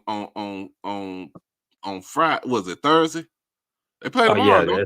They play tomorrow. Yeah, Turkey Day Classic. Turkey Day Classic. They play tomorrow. Yeah, getting their turkey and dressing in, then they'll go to the game. They probably be having all and beat the brakes off of Tuskegee and have 10 wins in the season. Yeah, the Turkey Day Classic. Yes. That's probably going to be having a tailgate, turkey and dressing along with a barbecue of whatever fish. They can get it all mixed in there together. And you can also, if you really think about it, you want to think really outside of the box. You can also put Mickey Joseph up in there and what he done at Grambling. I'm just saying. I do this. I play devil's advocate. Mickey Joseph. Hey, yeah, it surprised me what Grambling has done this season. I was surprised when they beat your guys, and I was looking at them. I said, Grambling always find a way to get in the game and do where they could have one of the strangest teams, man. Yeah. Here's the thing, though. Here's the thing. I cannot sit here and say that you say if you didn't have to interview for a head coach job, I would consider you a celebrity. Marshall Faulk interviewed for that job. They interviewed Marshall Faulk for that job. They took a flight. They took a plane to Colorado. They went out to Boulder, from what I heard. They went to Boulder to talk to that man. You can say he's a celebrity because he was on the NFL Network, but how many people know about Marshall Faulk? People of a certain age. That's another thing. That's another thing. How many? You and I remember him. Yeah. Yeah. How many of these kids now know who Marshall Faulk is? I don't know who Marshall Faulk is. I remember Marshall. I was in high school when Marshall Faulk was playing at San Diego State. And and that was in the early 90s. Yes. I mean, it's okay. They were not even born. It's like this. E-Rob, I don't know if E-Rob had got an interview. Of course, you're gonna have to interview them because when you think about it as a manager, you have to do an interview because you have to vet and vouch for these folks right here. I mean, that's what I did when I was a manager. I mean, I'm manager now, but when I was a store manager, I did interviews so I can, first of all, I could weed out the folks that was on that bull. I can vouch, I can vet for this person right here and see how this person was going to be working with me. And then I can actually vouch for this person. So, Marshall Faulk interviewed for that job. Deshaun Jackson interviewed for his job. Michael Vick interviewed for this job. Eddie Robinson Jr. interviewed for his job. Chris Dishman, he's not a celebrity coach, but he played in the NFL. He interviewed for that Texas Southern job. So I forgot all about Chris Dishman, man. It's been so long, man. I watched him play with the Oilers. So if you think about it, just look at it like this: majority of the SWAC coaches played in NFL. Tremaine Jackson played in the NFL. Chris Dishman was an all pro in the NFL. Oh man, he was tough cornerback. Eddie Robinson was a cornerstone linebacker Oilers and the Jacksonville Jaguars. Houston. Houston. Houston. Of course, TC played in the NFL, played in NFL Europe, played with the Patriots, played in NFL Europe. You think about Terrell Buckley got a Super Bowl. Green Bay Packers. With the Packers. No, the Packers and the Patriots. The Patriots. He played with the Patriots as well. He played on the Bill Belichick, and he had Tom Brady with teammate. I don't know about Mickey Joseph, but Mickey Joseph was a great college player at Nebraska. I watched him play. He was an option quarterback at Nebraska. And his brother Vance is defense coordinator of the Denver Broncos. Vance quarterbacked the 1987 state championship team at Archbishop Shaw High School in Marrero, and this is the same high school that Ryan Clark went to. And it's an all-male Catholic high school. Hank Tierney is back as the head coach, the guy who coached them. And Vance Joseph was a freshman when he quarterbacked the 87 team, beat Covington High School. And I remember that. And then Ruston High beat him in 88. Came in and beat him in 88. So that's really why I'm looking at it like most of these dudes, majority of the dudes played in the NFL. They play on some sort of professional level. Some sort of professional level. Or even semi-pro. Even in, it don't have to be in the NFL. It could be in an arena. It could be in in the Canadian Football League. CFL is not a joke. CFL ain't a joke. I'm gonna be honest with you. That's where Warren Moon came from. Warren Moon came from CFL. Yes. I remember Clint Dozell who was the head. He was a quarterback with back in the day in the Arena Football League with the Dallas when we had our arena football team. I remember that. I forgot the name of that team. It was the Dallas Desperados. The Desperados. Did Joe Alvazano coach that team? Yes, he did. Joe Alvazano, the special teams coach of the Cowboys, and they won those championships. It was Joe Alvazano. What may rest in peace. Yeah, he was the head coach of that. But that man was in the Arena Football League, and he turned around and went and coached his alma mater at East Texas State. Well, Texas A&M Commerce. Yeah. I mean, you had somebody that came from Canada, head coach at Canada, in James Cozy. The man won a national championship. He won a national. Him and Terrell Buckley won a national championship at Florida State.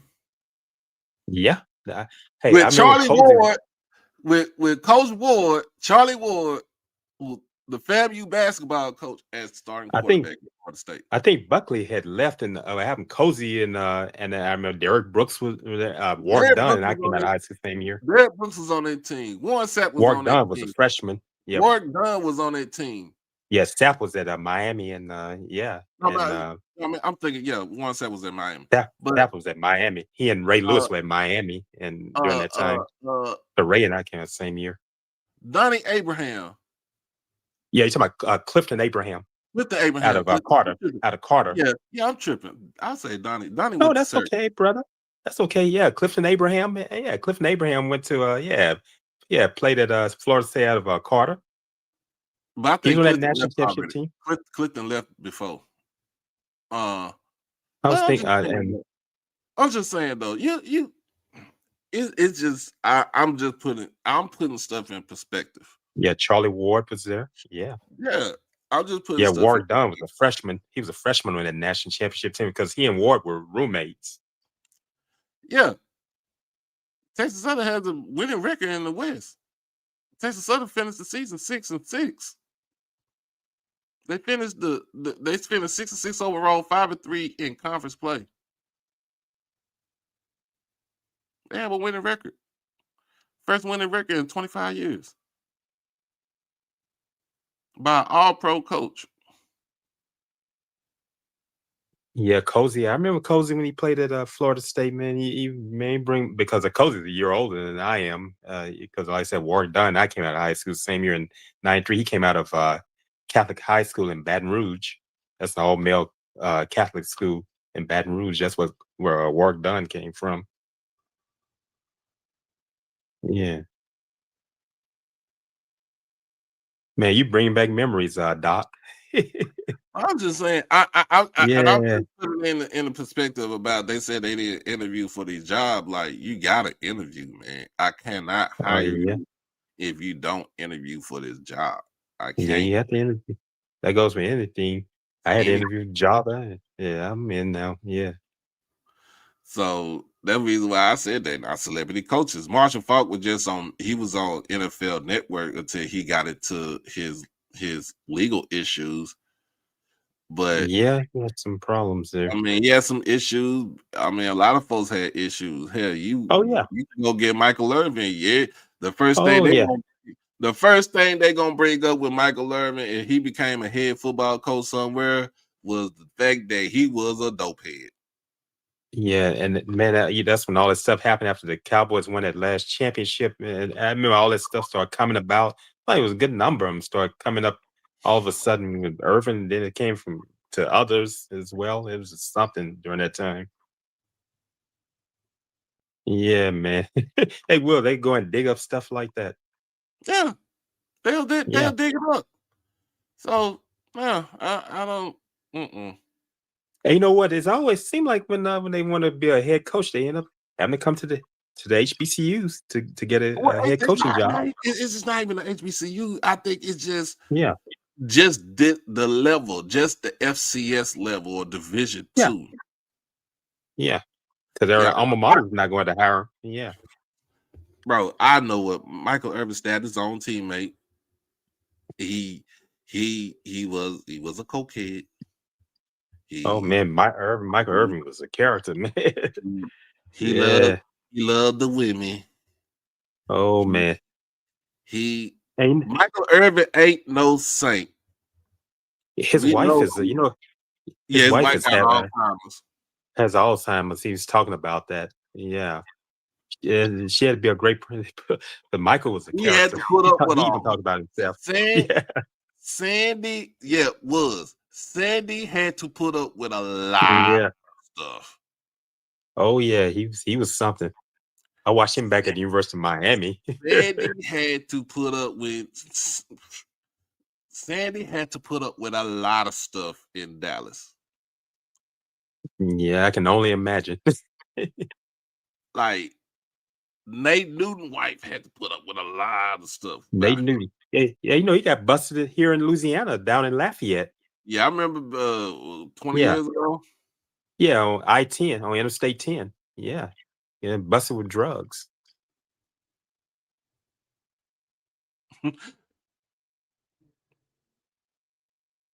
Look, Yeah, that was over 20 years ago. I Yeah. live in Dallas, and look, I used to see I stayed in Valley with it's Irving, it's North Irving, but it's Valley Ranch.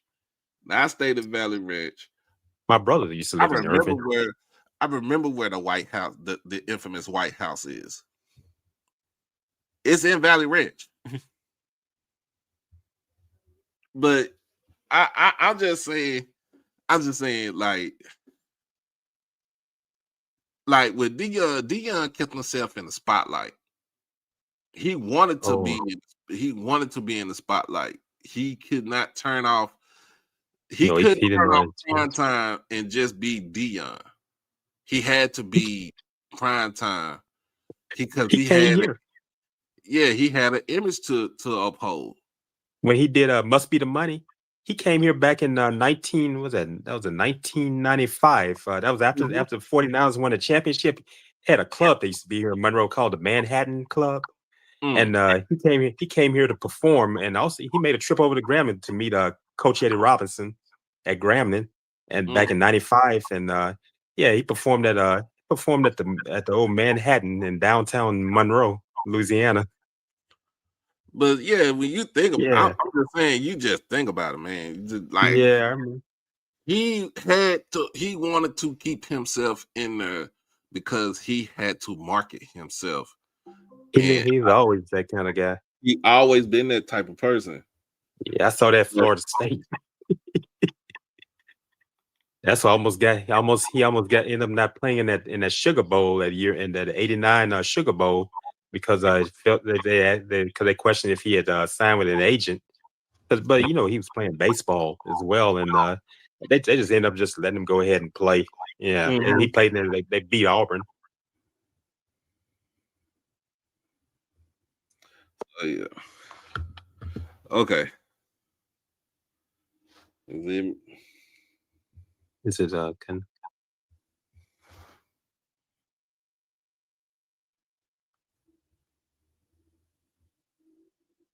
but your guys gave him an opportunity to coach.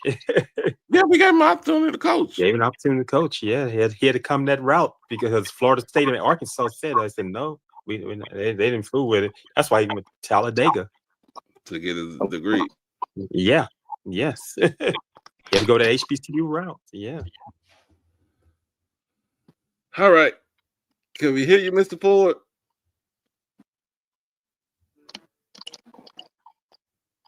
Can you hear me? Yes, oh sir. yes, they hear you, Miss.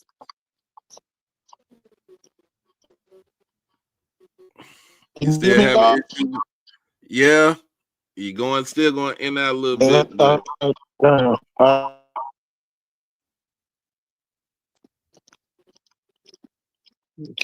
Can you hear me, Doc? yeah, I I can can hear hear you you, now. but it's yeah. I can still hear you, Yeah. but the internet's still Okay. messing up over there. Oh Who man, you got? it's all over town. We Who call y'all some got I people for can there? kind of named. hear him a little better. I can hear him a Spectrum. little better. I've just been acting up. Mm. Let's see. Said any noise on false OC and DC? No, not yet. But see, if you're gonna, so here's the thing, you're gonna be a head coach. If you want to be a head coach, you're gonna have a list of folks that you want to have on your staff. Already automatically. Let me see what they have here. I'm listening. I'm trying to see what's in the comments over here. Oh yes, I've seen the jerseys. They on the Adidas website. It's all black. It's a Grambling on the front and gold and on the shoulder is the red tiger stripes. Red Tiger stripes. That came from Ralph Waldo Emerson Jones. He said they put the red into this color scheme because they say they hottest. What he say? They fire hot. That's why I put the red in. That's where they came from. Oh yeah, they're gonna be clean on Saturday. They said they It's on tried. Adidas. It's on the Adidas website. That's what that red. That's what they said. We're red hot. That's what Ralph Waldo Emerson Jones. That's where that red came from, the color scheme. Mm. Yeah, back in the '60s. Yeah, And they just kept it in there. they just kept it in there. They kept that red. That's all I remember, because before then at Grambling, years back, way back with Willie Davis and all them, it was just only black and gold. And back with Tank Younger and all them, it was just black and gold. They brought that into the color scheme back in the '60s. That's when President Ralph Waldo Emerson Jones, they call it Prez. He brought that red in. He said Grambling is what he said. They're red hot. That's what they kept it in the color scheme all these years. Mm. Yeah. Doug Williams had taken it out at one time when he became coach before, and make it just black and gold. But I think what happened, I think his cousin, when Melvin Spears took it, he put that red back in the color scheme, and Graham just kept Wait a that minute. red in. Melvin Spears is Doug Williams' cousin. Yeah, they're cousins. Yeah, they from down wow. there. They're cousins, first cousins. Yeah, they're first cousins. Oh, okay. So Yeah, they from down. Doug is from Zachary, and Melvin Spears is from Clinton, Louisiana. mm. They all down in that close to Baton Rouge. Yeah, they all family. Clinton, Louisiana. Oh, same place Corey Bradford from. Yeah, that's East Feliciana Parish. That's what Melvin Spears is from, and Doug is from Zachary, Louisiana, right outside of Baton Rouge. That's where Dawson Odums lived while he was coaching at Southern. It's right there, right up under Southern. Baker and all those places. They all not far from there. Outside of there.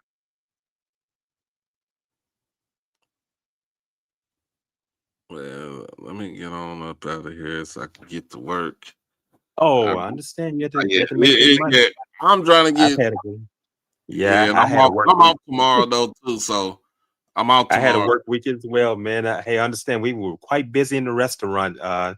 With it being the holidays. Oh gosh, man, I'm worn out.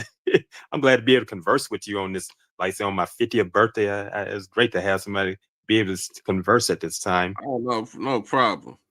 So how long do you think these universities are going to give these first year coaches going 0 for 24?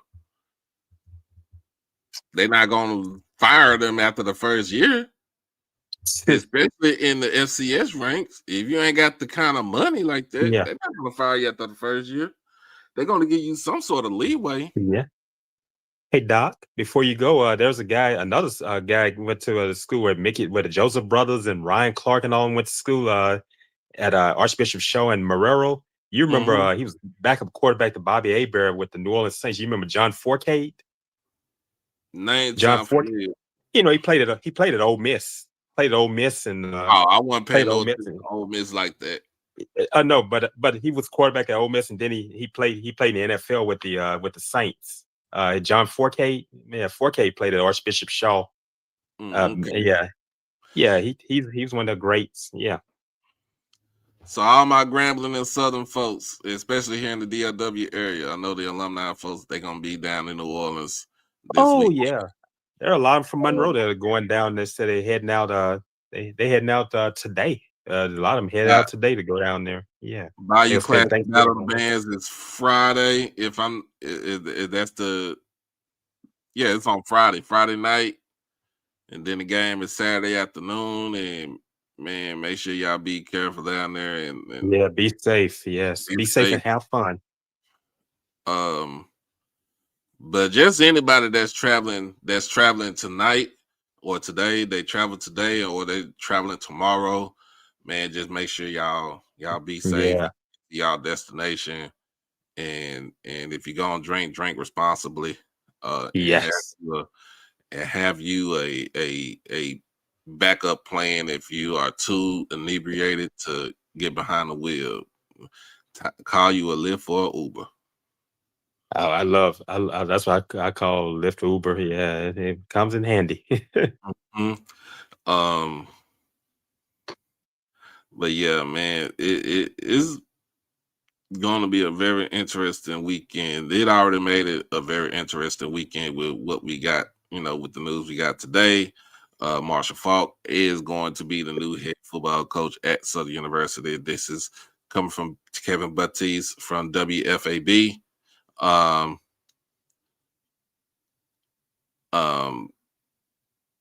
think this was already in play, and people already said they knew about it, but some people just don't know about it. They want to be intrigued. they want to be wild and surprised, like, oh, for real, they got Marshall Faulk. Marshall Faulk is the head new football coach. Now I can see my uncle talking. I can see my uncle talking with me now because he's like, oh, Marshall Faulk. Yeah, Marshall Faulk gonna be the new head coach. But that's another question that needs answers. Do Fred McNair put any kind of effort into coaching this game? I think he puts the effort into it. It's all about the players. Are the players putting themselves into this?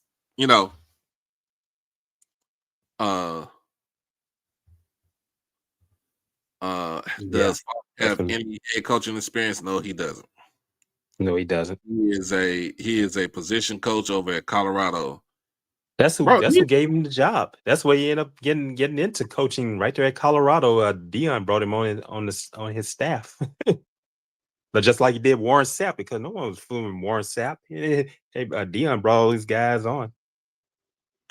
Bro, hit me up, man. You talking about you drove from yesterday at 9 a.m. from Florida, Southwest Florida, and you got to Texas at 10 this morning.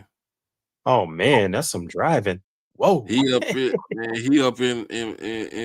in Crandall outside. It's outside of Dallas. Did he make any stops anywhere? He said he slept. He drove solo too. Ooh, I can't do it. Yeah. He had to make some stops. Man, he had to wash your face. You had to get something. I imagine you probably drink some caffeine or something. Oh man. Yeah. going that far. I mean, but you got to think about it. Hey, bro. Hey, you got to think about this. Eddie Robinson Jr. didn't have no head coaching experience, no coaching experience whatsoever. Yeah, The man was a real estate he was in agent. real estate in Atlanta. He was a real estate guy. Yeah, exactly. He's living in Atlanta in real estate. So he was doing well in. Dion didn't have no head coaching experience other than in high school. High school, he was an office coordinator or something at the school. Yeah, he was an offensive coordinator. Yeah, no, he didn't have any head coaching experience. Chris Dishman didn't have no head coaching experience.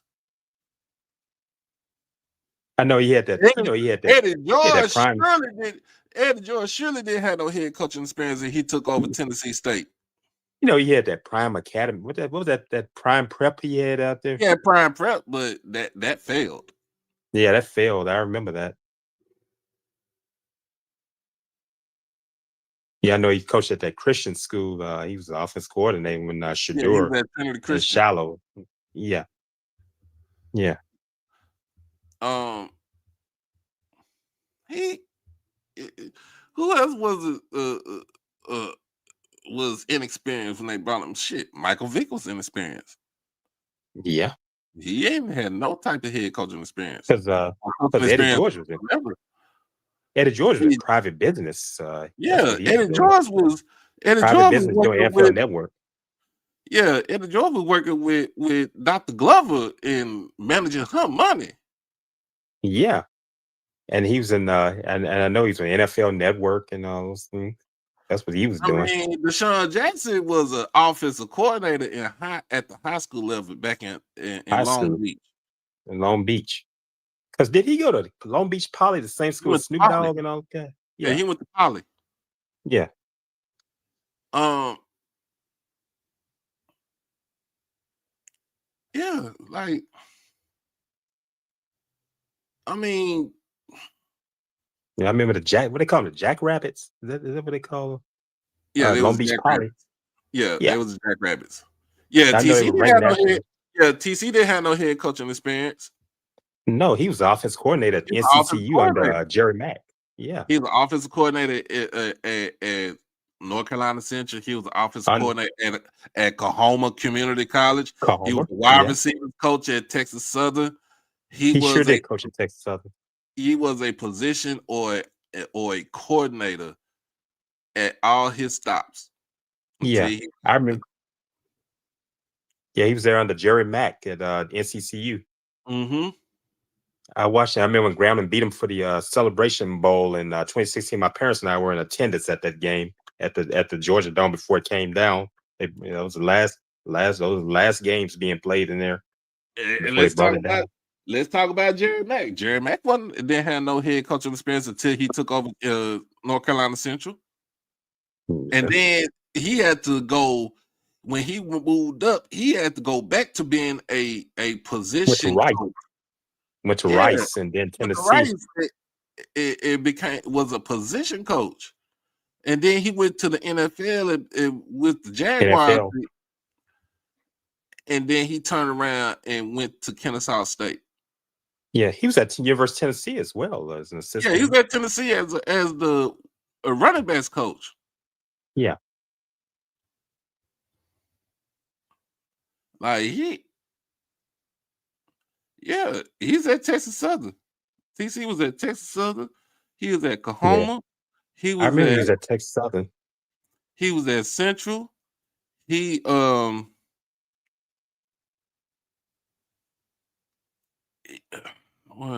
think it was he's at a couple of places before he got back to Jackson. And when he got back to Jackson, he got back to Jackson, he was the wide receivers coach. He was supposed to be the head football coach when they let go of Hendricks. Yeah. And Hendrick and see what happened. TC and Otis Ridley were on John Hendrick's staff. They were on John Hendrick's staff, and they were the only two that was left when Dion brought his crew. Yeah, they were the only ones left because what did they make Otis Ridley? They make him football. He was over football operations or something. He was over football operations, and he was and that was it. And that was TC it. And then was the wide receivers. He was TC was wide offensive coordinator, and then the offensive coordinator. And then Dion demoted him, and it had turned to some craziness there. He brought Brett Bartoloni in, and I remember,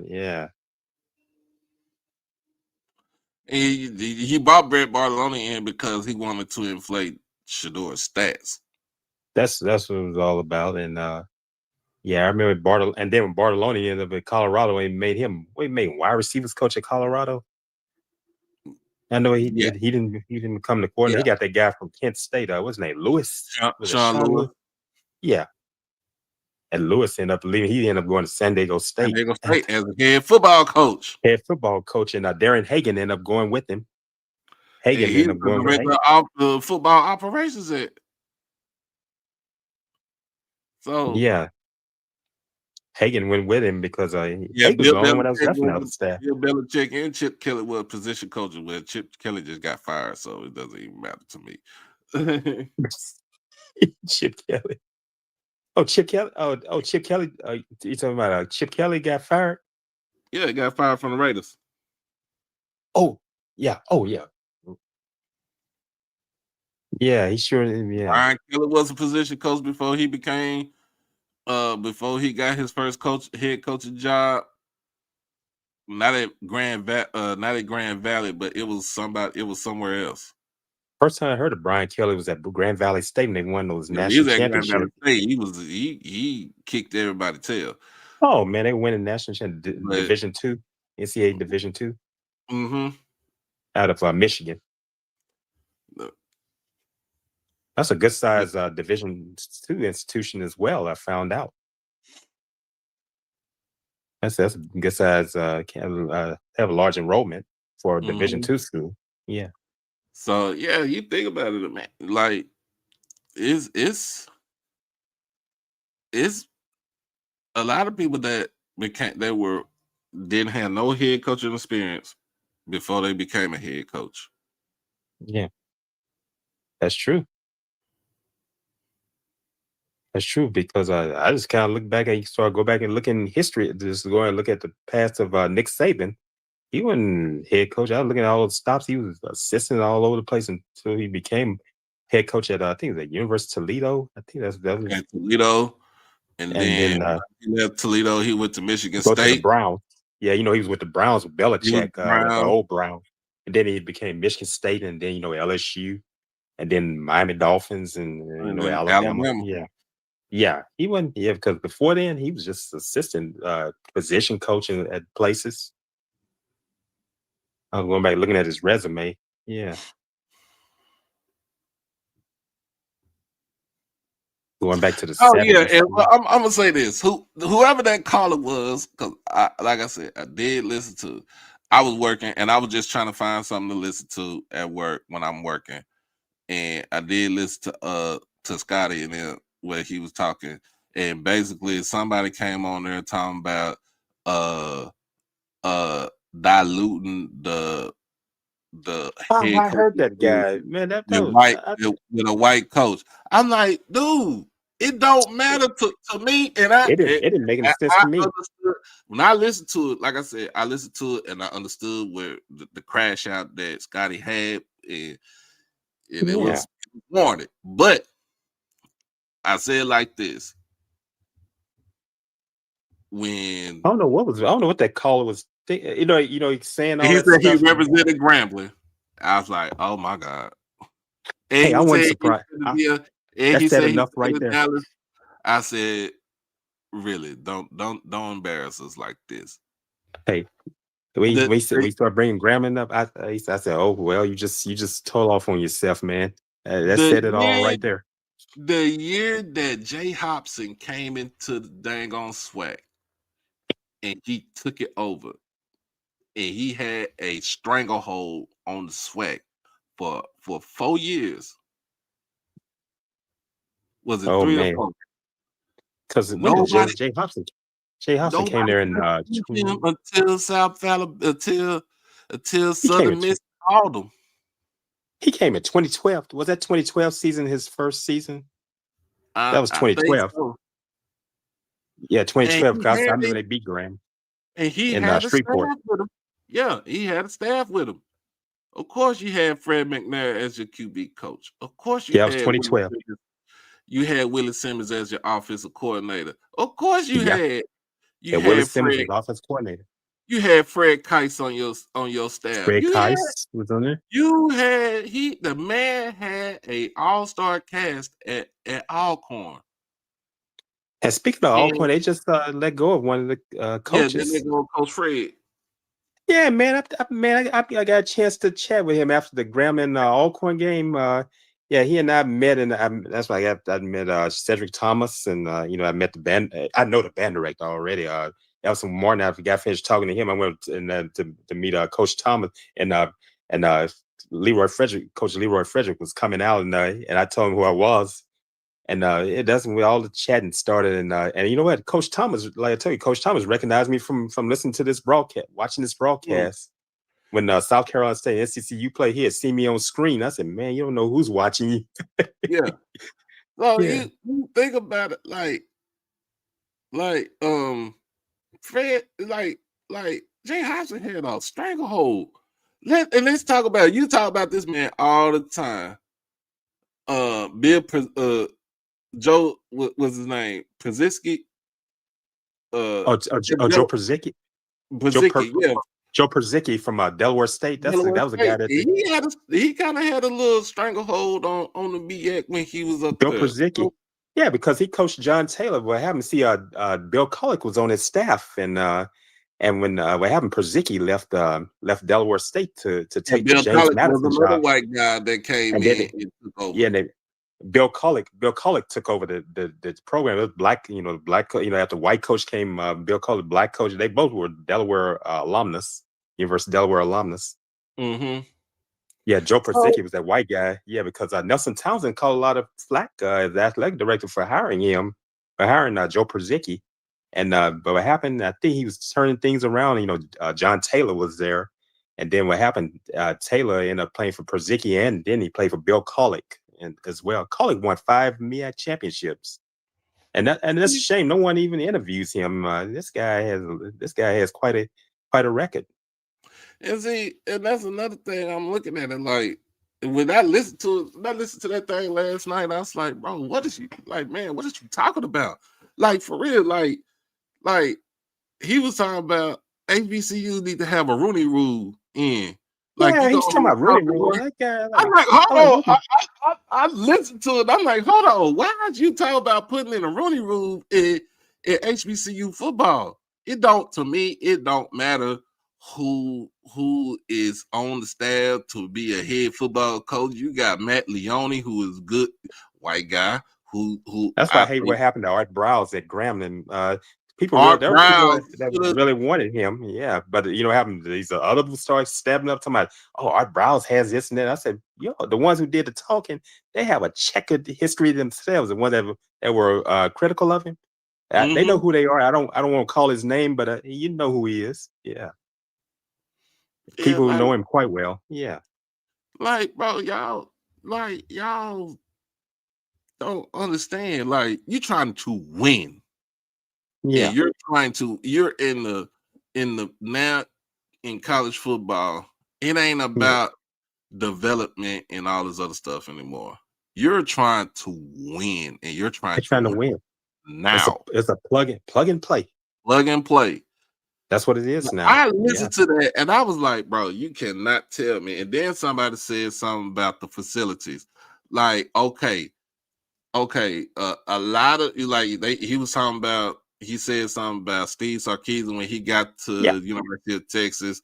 He told the people in the boosters that they had to put money in to upgrade their facilities. Like you think about this, Texas Tech. When Joey McGuire became the head football coach at Texas Tech, he went to them folks and said, "You have to upgrade. You have to upgrade." These folks spent almost $250 million to upgrade their football facilities. In the land of Buddy Holly, Lubbock, Texas. In Lubbock, Texas. The land of the rock and roller. Yeah. And I watch videos where it be people that take tour of that facility. I've seen that. I love watching those videos, man, watching those facilities. It's massive. It's big. Texas, that's how Texas Rio Grande Valley looked at their facilities, watching those broadcasts. As an FCS program, UTRGV is trying to be up there and they're getting the money back from University of Texas because they are part of the system. They're part of the system, yeah. Like they're trying for an FCS program in the Valley. They are trying to emulate a lot. They're trying to emulate everything that they see on the FBS level. The same thing you look at it with Prairie View. Prairie View is trying to emulate everything they see on the FBS level. That's the reason why I'm looking at it with Texas Tech. They put all that money in to upgrade and build the facilities, and it looks massive. It looks good. They are trying to be in. These folks want to win a fucking national championship.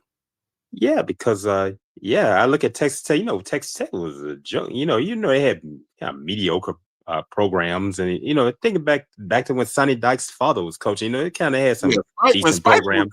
It was a decent program. Yeah, it was a decent program. Spike Dyke. And then you think about it, SMU did the same thing. They had, of course, it's a private school, so they're gonna get money from private donations and stuff like that. Yeah.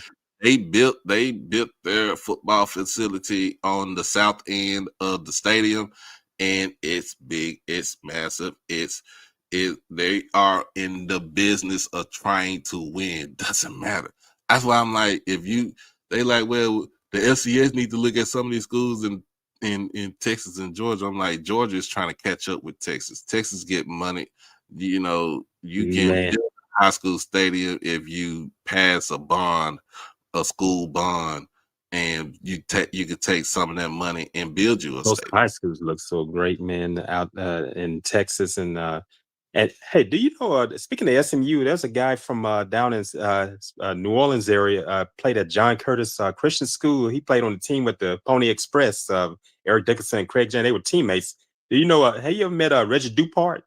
I haven't met Reggie Dupart. I remember Reggie Dupart. Yeah, you remember Dupart, man? That was bad back, man. Played at John Curtis Christian School in River Ridge, Louisiana. You know, right up in Kenner Metairie area, man.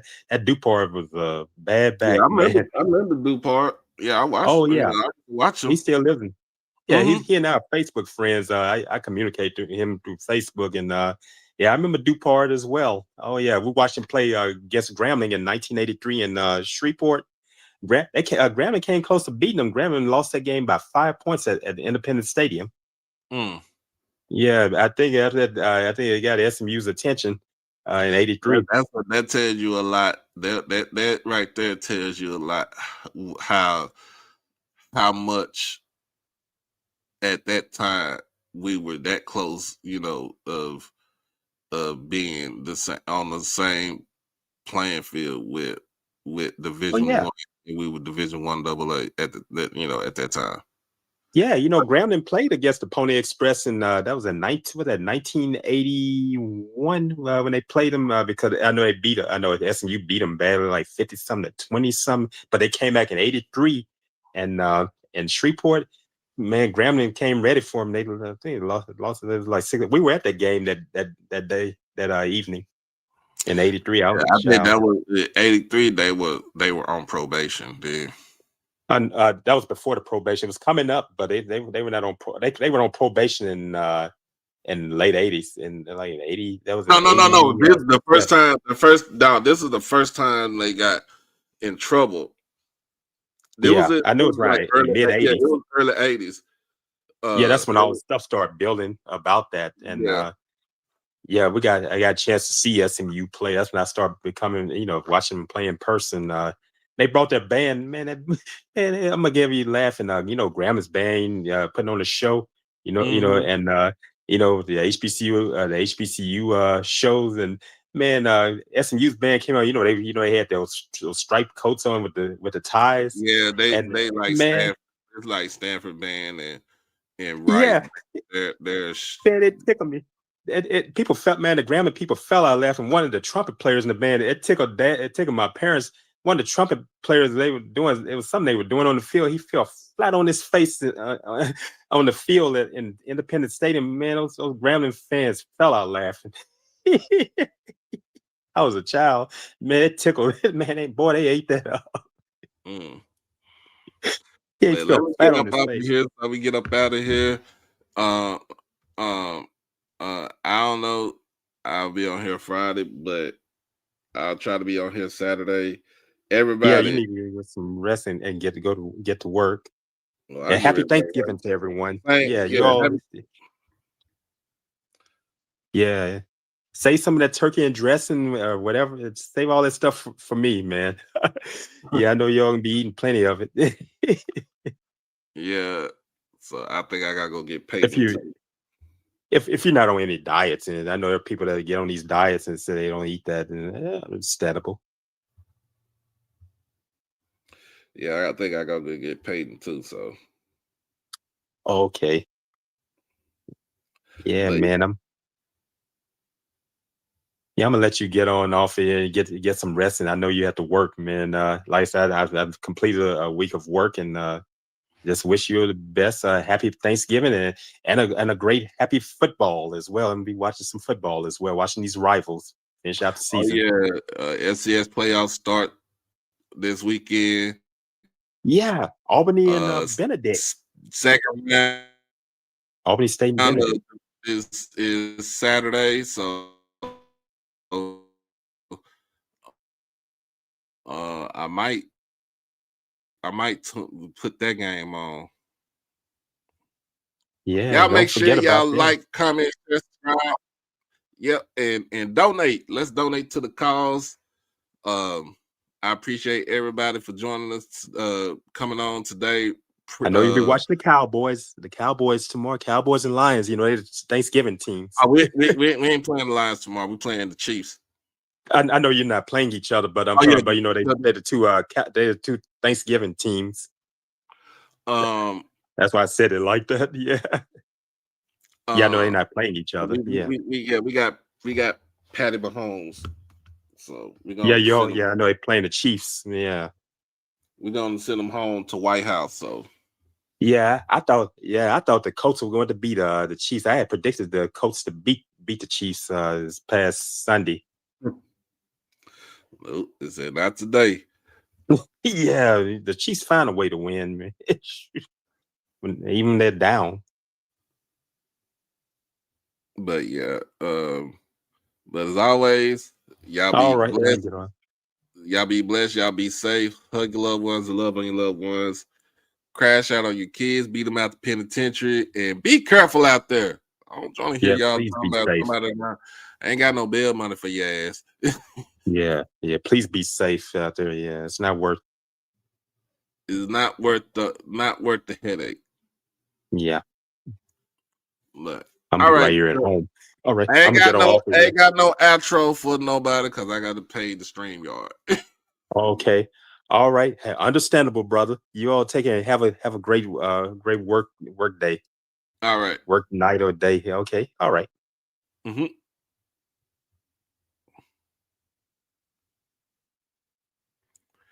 All right. I ain't got no outro. I'm just gonna be up out of here. Peace.